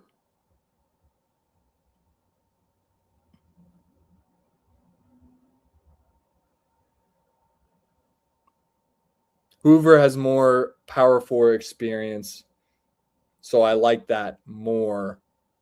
I think if Mestamaker was brought into IU, I would have been pretty fucking thrilled, because just considering what they did with Rourke, I see a lot of very similar attributes to those players coming from the group of 5 level. That's my answer to that question. But I would take the active career leader in passing yards when I have the chance to do it. And that's Josh Hoover. So I'll take Hoover, but it's not that. It's close, I will say. Florida, I got at 23. Bring in a new coach, guy that's been in the cultural playoff. Tulane was very good last year. They don't have their quarterback situation settled. However, it's Florida. They're going to have money. They're going to invest. They're going to bring in, and probably not going to fact check this, but they brought in a top 10 transfer portal class. I'm pretty sure about it, if my memory is correct. And yeah, it's Florida, the Swamp, CFP level coach. I'm just throwing him in there. It's a high level coach, a guy that's proven, been able to make it to the biggest stage of the CFP. Not a lot of coaches that were left off of this list have been able to do that, besides maybe a Sonny Dykes or a Heupel. That's really the end of the list. Oh, and a Heupel. There you go. And they were just left off. And that's really, they just don't have as much, I don't know. Yeah, maybe I could just switch them. But I just want to give Florida their I think there's some buzz going on. Talked me into Florida a lot higher, I got to be honest. And I think Philo or whatever his name is, the Georgia Tech transfer, is going to end up being their quarterback. But yeah, I like the coach.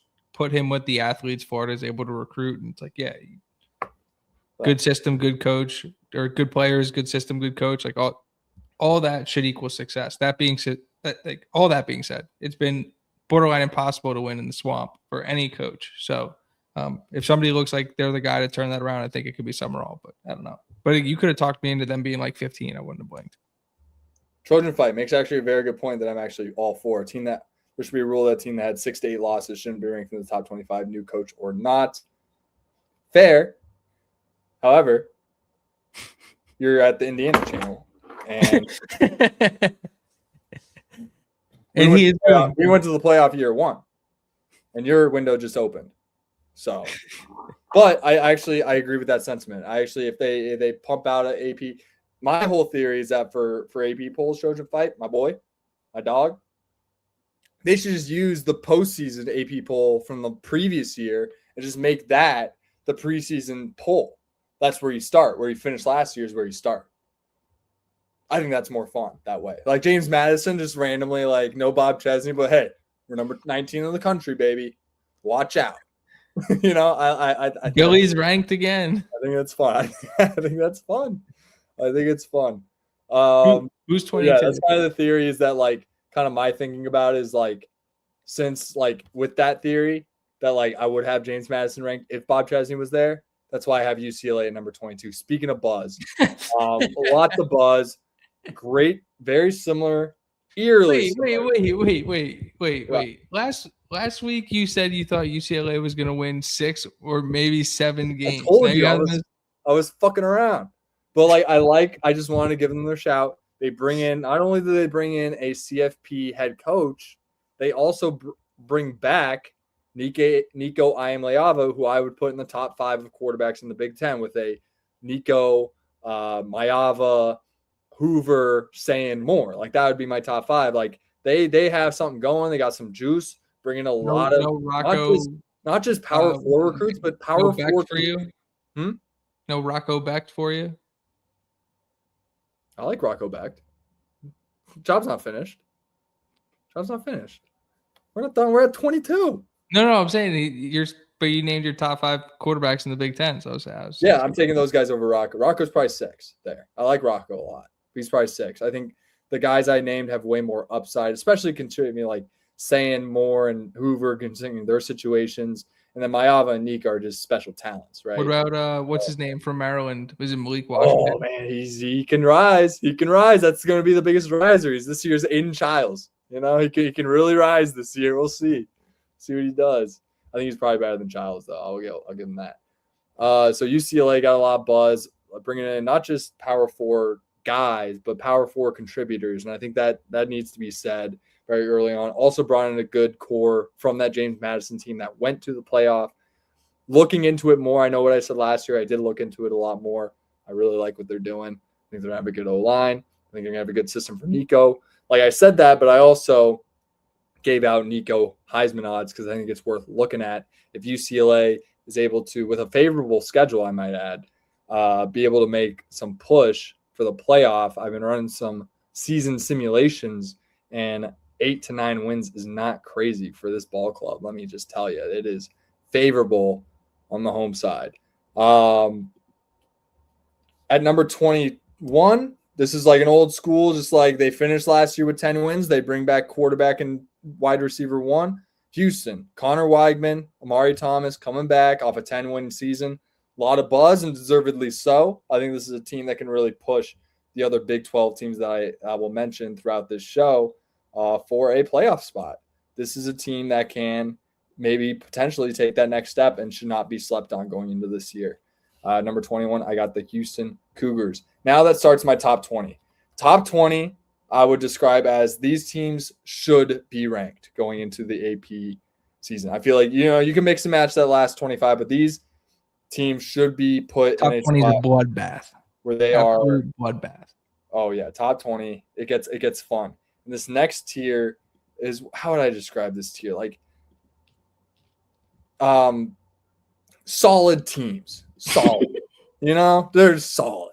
They're good teams. Like, this is why, like, I'm looking at this, I'm like, why do we just need to make the regular season better. And then, like, the one good thing is that I think with an expanded field, we might have like better schedules, but it's also like the games will mean less, and it's like would be fun to is 20 going to be Michigan? Huh? What is I'm so confused now. I thought who is 20?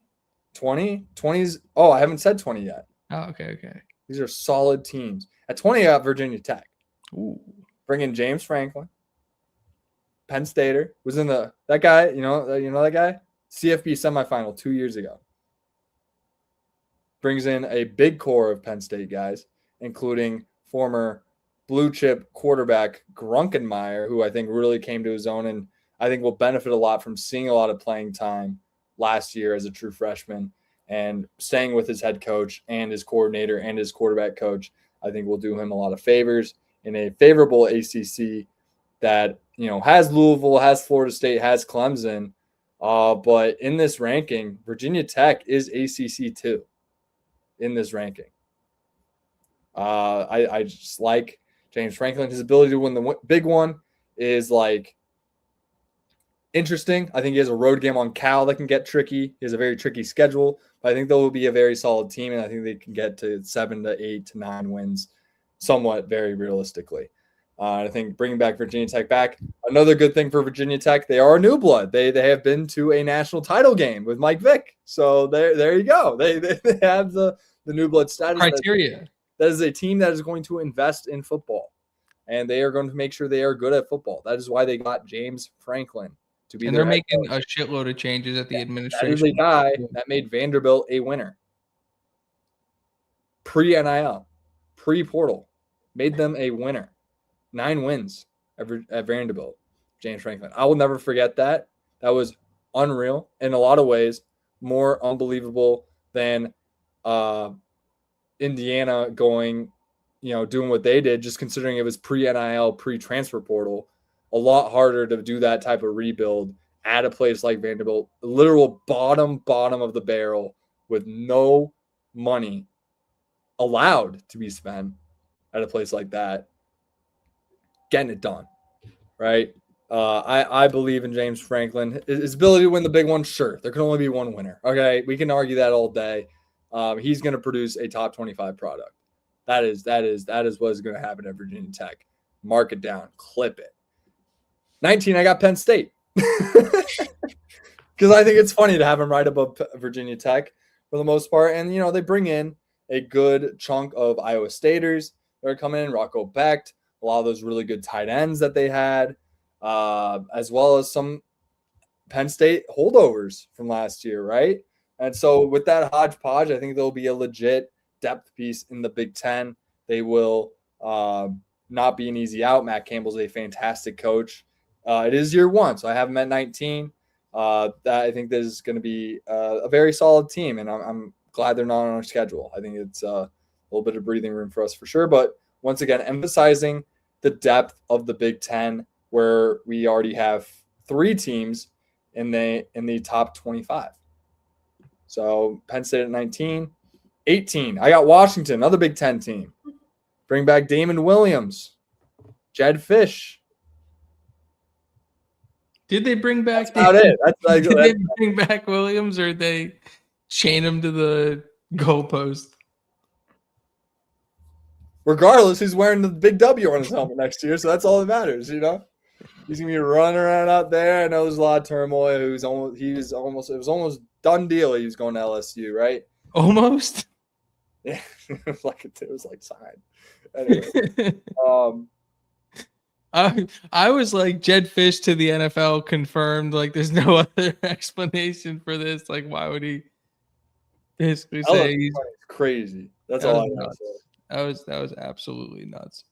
It's really strong Big Tens. 1, 2, 3, 4 Big Ten teams already. Yeah, Washington should have a strong year, and as well as a team that is a new blood, has been to the championship game in recent memory, been to the playoff as well in another instance. That is a team that's going to continue to win in football. Great home field advantage, should poise them for a really, really strong year. That's a tricky spot for us coming up in our schedule this year. Oh, yeah. That'll be a fun one. Yeah.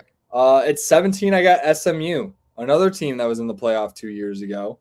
Still has that same quarterback that was there and that same head coach.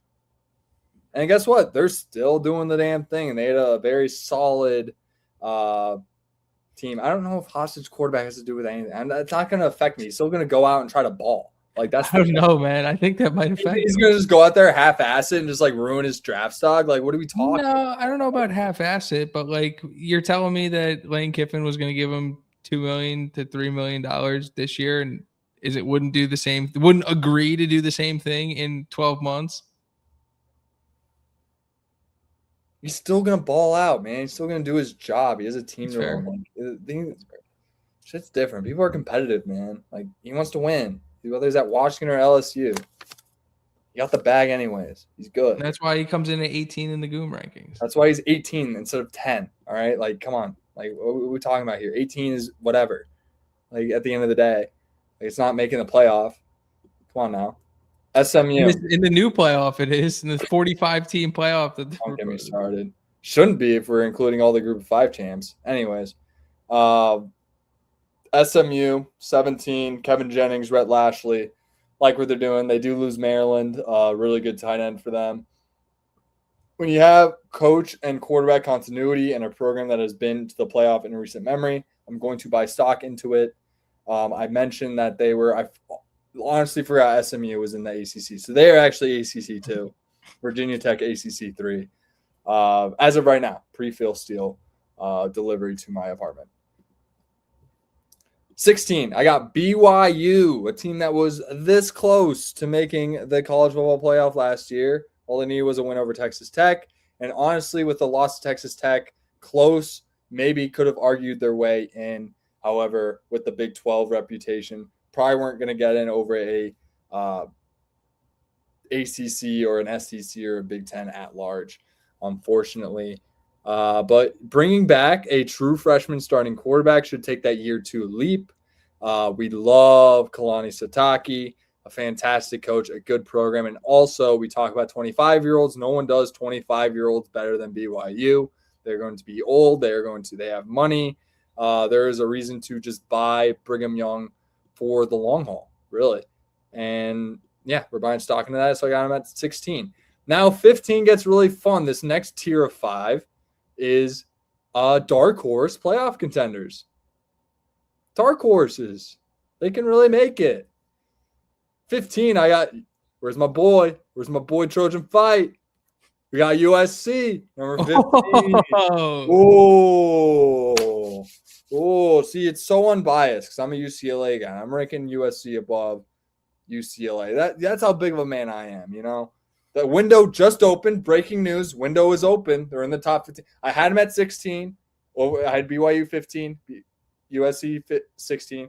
Then I heard the window was open, so I flipped them. All right, See, you wouldn't mess with the sanctity of the rankings like that. That's how we know you're joking. Yeah. No, I would. That's the same. That is part of the sanctity of the rankings. Is the sanctity. Only I can make that call. That is the Goom poll. Only I can make that call. This would be my AP ballot right now. USC 15. We got Jordan Mailata. We got Lincoln Riley. Lincoln Riley's been to the college football playoff. He hasn't done it yet at USC, but the window's open. They're feeling really confident about what they're doing. Love the Gary Patterson addition at the defensive coordinator spot after the departure of Danton Lynn. See how it works out for them. Maybe they can finally put together a competitive defense and figure it out because the offense is always there with that program. It's really just about figuring it out on the other side of the ball. We'll see if they get there.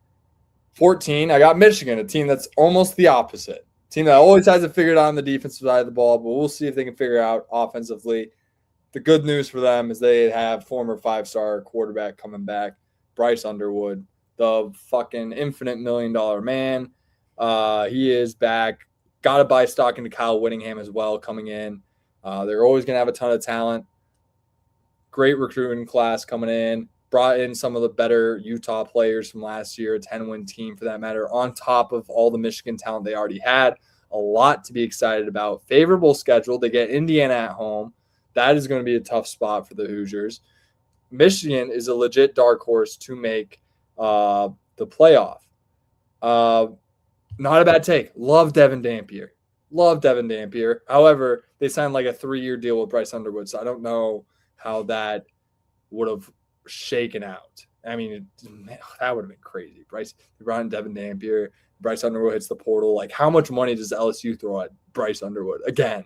Like, the former LSU decommit himself. Speaking of which, 13, I got LSU. That's actually insane. Why is that insane? Is that too low? I think it's too high. Really? Yeah. Probably.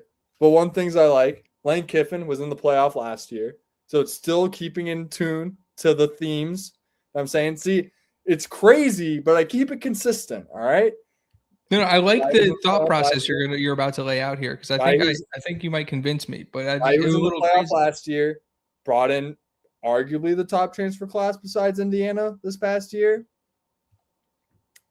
Lane Kiffin. Depends on how you feel about them boys can score. What's his name though? And another guy they bring in a quarterback who has also been to the CFP and Sam Levitt, a guy whatever his name is.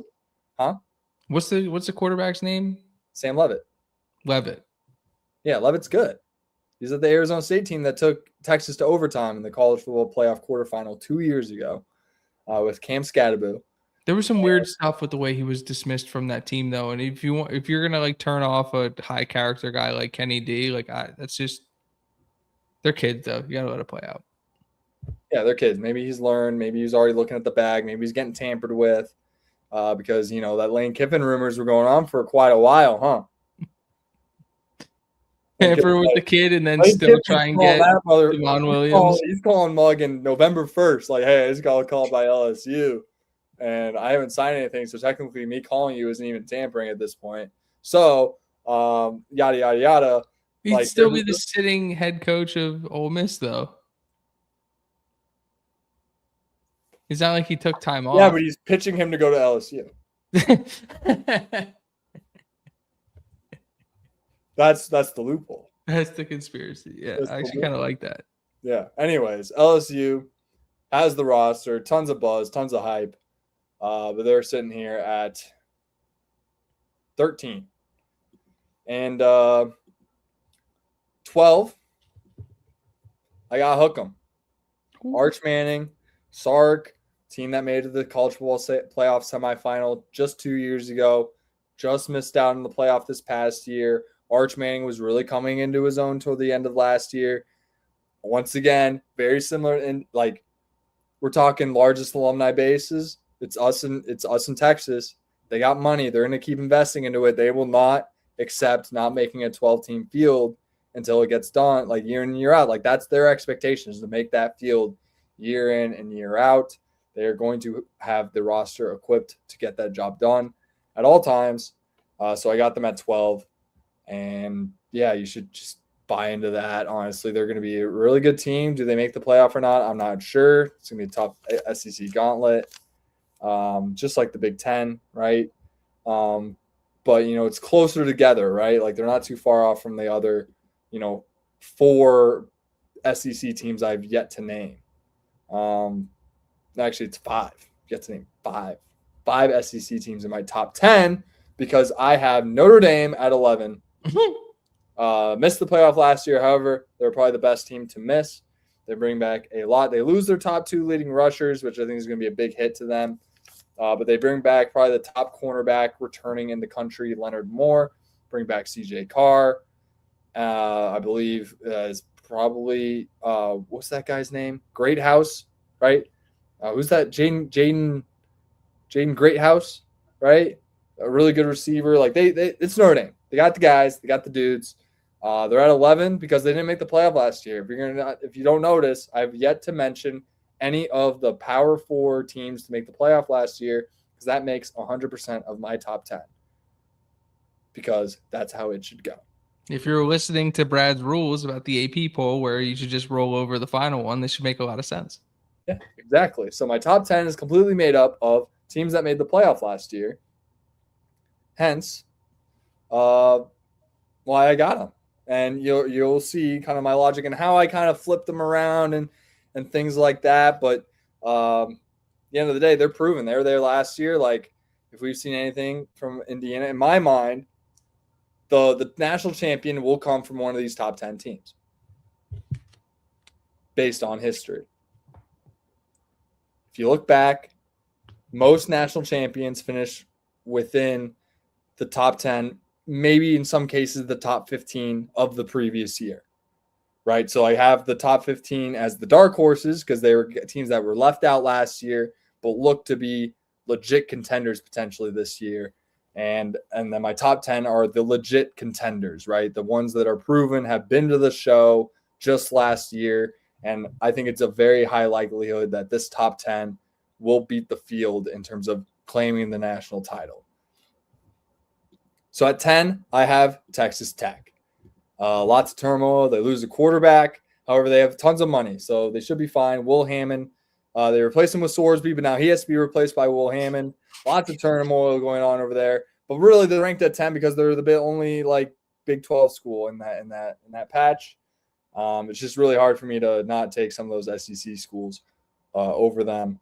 So I have them at 10. They also were one and done in the playoff. They didn't win a single game in the playoff last year. So A lot remaining to be seen from them to see if they can take that next step forward and potentially push for a national title, because they weren't really close. If you consider they got blown out by Oregon, who then the following game got blown out by Indiana, they probably weren't super close to winning a national title. At 9, I got Bama. Now, Bama, I really do believe in Kalen DeBoer. They won a playoff game last year. Should be bought into them. Playoff game on the road, I believe, too, against Oklahoma. The reason why they're not ranked above Oklahoma, who I have at 8, is because they're trying to figure out who their next quarterback is, right? So that's a big question mark for me. A guy with no experience coming in, is he able to pick up the system? Good news, and why they're still in the top 10, obviously, for obvious reasons. But what kind of backs that up is that Kalen DeBoer has set up quarterbacks for success pretty consistently. He's pumped out Michael Penix, and then he pumped out Ty Simpson. Pause. And then great points, though. Yeah, but they're great points, right?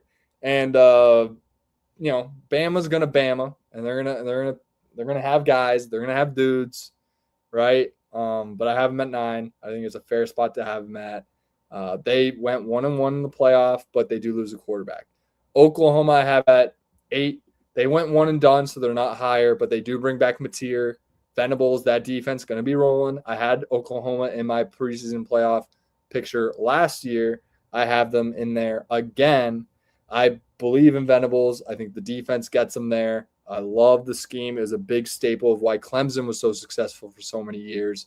I think it translates, given that they have the quarterback situation pretty handled and likely made some upgrades to the offensive spot as well. Like I said, have not looked super deep into this, right? It is only May. I do not have my Phil Steele book yet. That is my Bible, and need it to really exacerbate what's going to be going on into the college football playoff world. At 7, I got Texas A&M. I love Mike Elko. They went one and done, so they're not higher, right? But they do bring back Marcel Reed. They have Mike Elko, who I love. The defense should be good. They were one of the more solid defenses last year, more under the radar, weren't as talked about. Ravers back too. They were close. They lost to a good Miami team, went one and done. Very good team. They were almost undefeated. They were almost 12-0. They were that close, right? And then they somehow lost that game and missed out on the championship game, which is crazy. Crazy tiebreaker rules coming into play there for them. Super unfortunate, but they're like, that is a team knocking on the door. Love them at 7. Love Elko. He was able to win at Duke and then won right away at A&M. Another school that's going to spend money, like a Texas Tech. Right now, they're kings of Texas right now, and I got them at 7. 6, I got the Dogs of Georgia. They went one and done after being SEC champs, so I don't have them higher. However, they bring back Kirby Smart, a guy that's gone back-to-back in the CFP. They bring back Gunnar Stockton, who is a returning quarterback. How about that? We'll leave it at that. He played quarterback for them last year and is playing quarterback for them again. That's underselling. That's underselling Gunnar Stockton. He is a dog. Is he as elite as some of the other quarterbacks that maybe we'll see in this top 10? I don't know, but he fits with the system right now in terms of what they're doing. They know what he's all about. They can build around that. They're always going to have a good defense with Kirby Smart. They're going to be solid. I love Georgia at 6. He's as good as Stetson Bennett. Yeah, yeah, exactly. Number 5, I got Ohio State. Wow. They didn't make the semifinal, so I left them out of the top 4. But very clearly, even though they went one and done in the playoff,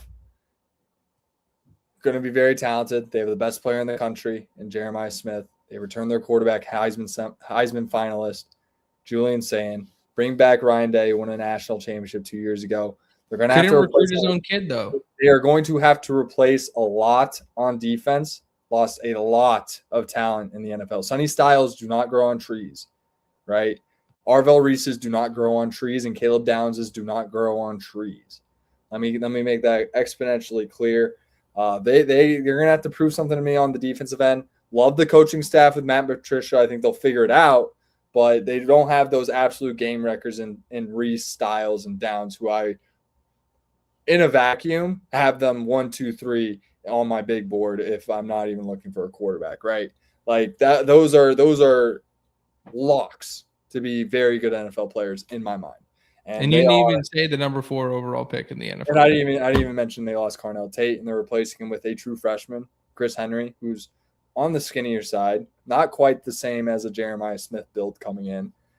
Very talented, but I don't think he makes that instant impact that Jeremiah Smith was. I think that's fair assessment of Chris Henry Jr., who is a modern day guy who I should be very high on, right? Modern day produces guys, David Bailey, Amon-Ra St. Brown, et cetera, Matt Leinart, Trojan Fight knows what I'm talking about. But I think there's enough question marks to justify a 5 position for Ohio State, considering they didn't even make the semifinal last year. Speaking of which, at number 4, I got Ole Miss. That's my SEC 1. They bring back a head coach that took them to the semifinal last year and their quarterback. Yes, they lost. Did he get cleared? I'm assuming he is in this situation. If he wasn't, I would have to bump them down a good bit. I'm a big Trinidad Chambliss fan. I think this kid should be the Heisman favorite as of right now. I like with Golding the hire there, and with the complimentary Chambliss on offense, Golding on defense. Like this team is going to be. It could be something special. They were really reeling. They were playing their best football once Lane Kiffin left.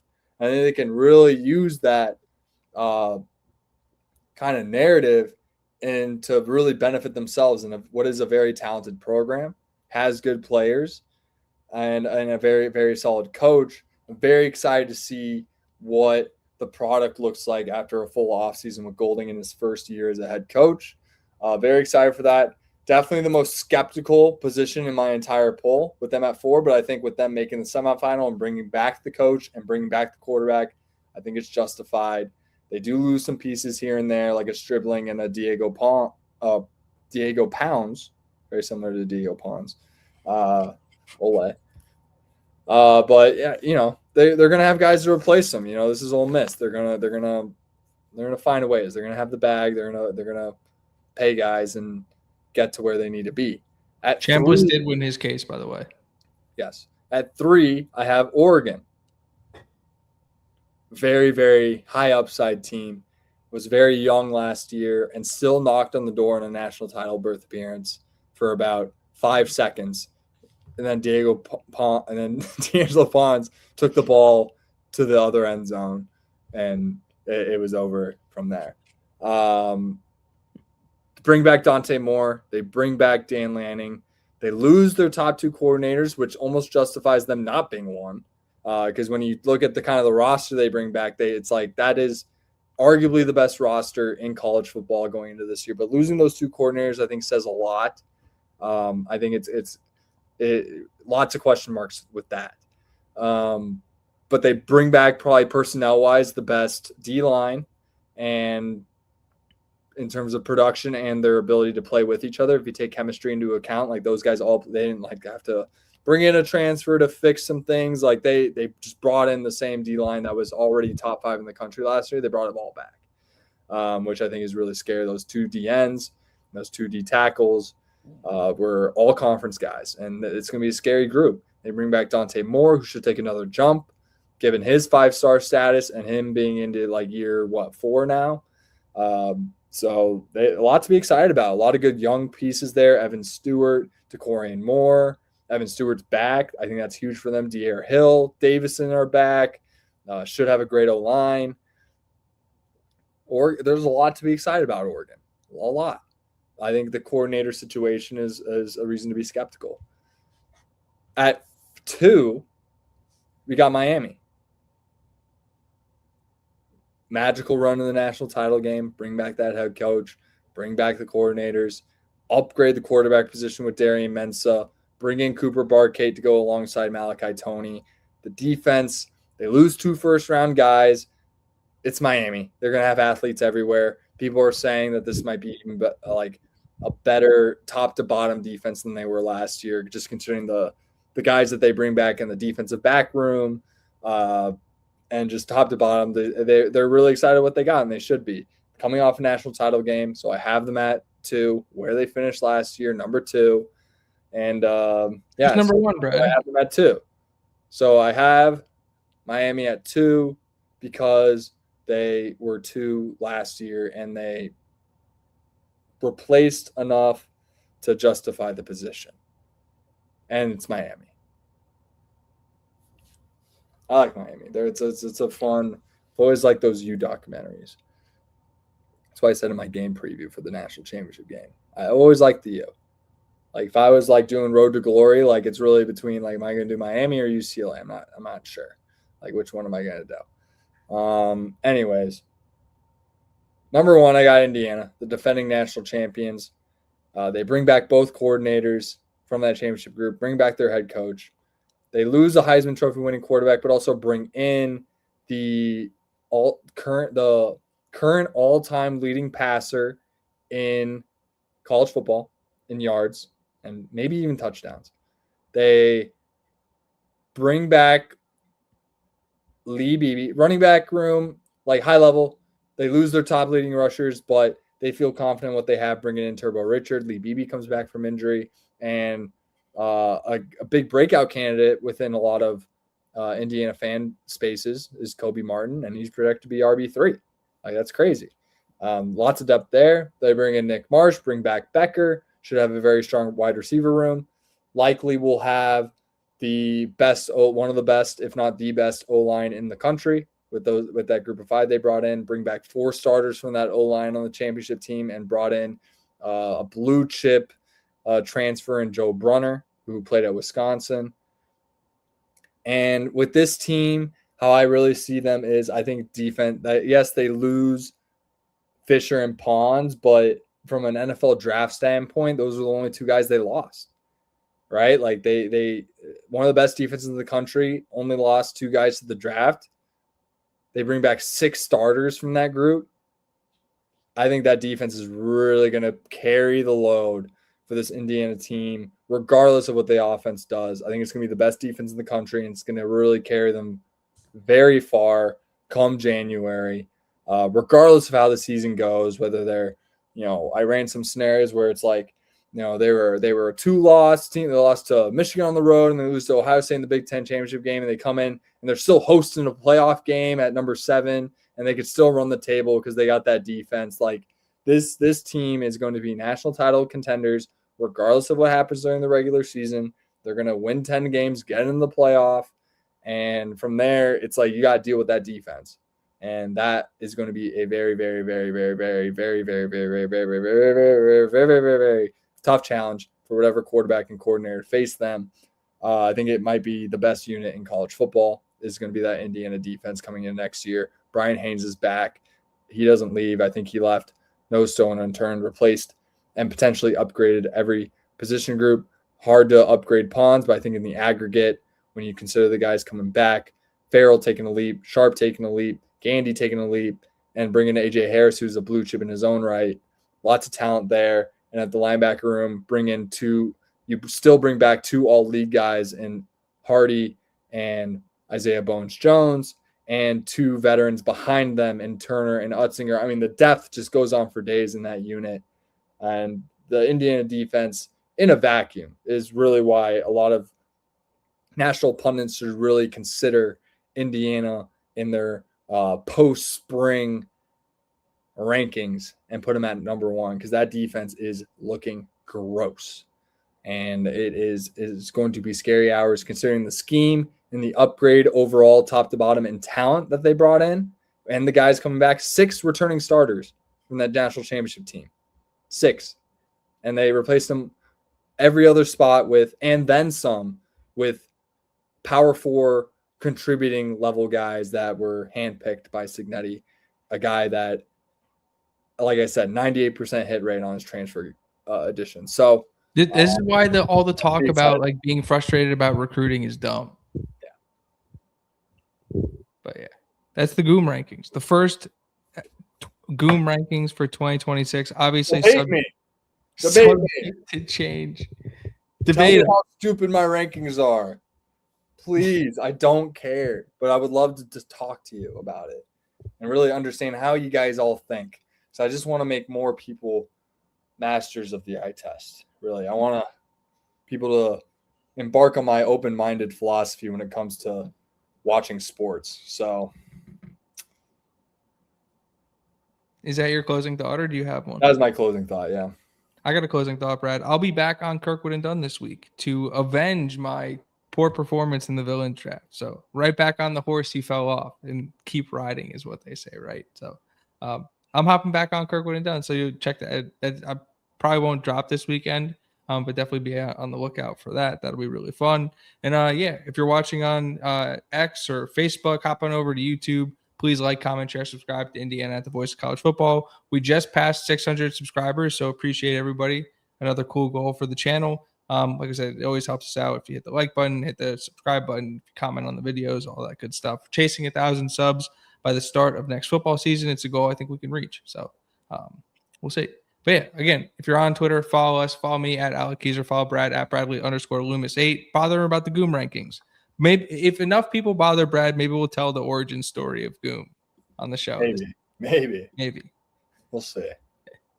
But yeah, check us out wherever you get your podcasts. If you're not an audio person or you're not a video person, you just like the audio, we're on Apple, we're on Spotify, we're on all that good stuff. Leave us a review. Why not? Throw the boys 5 stars. Doesn't take any. Plus 3 stars. I don't care. I appreciate everybody for hanging out, for bearing with us. I know we're typically on Tuesday nights. It's a Wednesday night. I've been traveling. I'm finally back, settled down. We'll be back on Tuesday night, 9 p.m. next week. Very excited to get back to talk about a massive recruiting weekend for the Indiana Hoosiers. And it's always a good time to be an Indiana Hoosier, Brad. We'll be celebrating the national championship. Summer of Brad's coming up. And it's always a good time to be an Indiana Hoosier. We appreciate everybody for hanging out. And we'll be back with music next week. Hard cut. There's levels to my hard cut. Boom. There's levels to my 3-star comment because here in Indiana we win with 3 stars.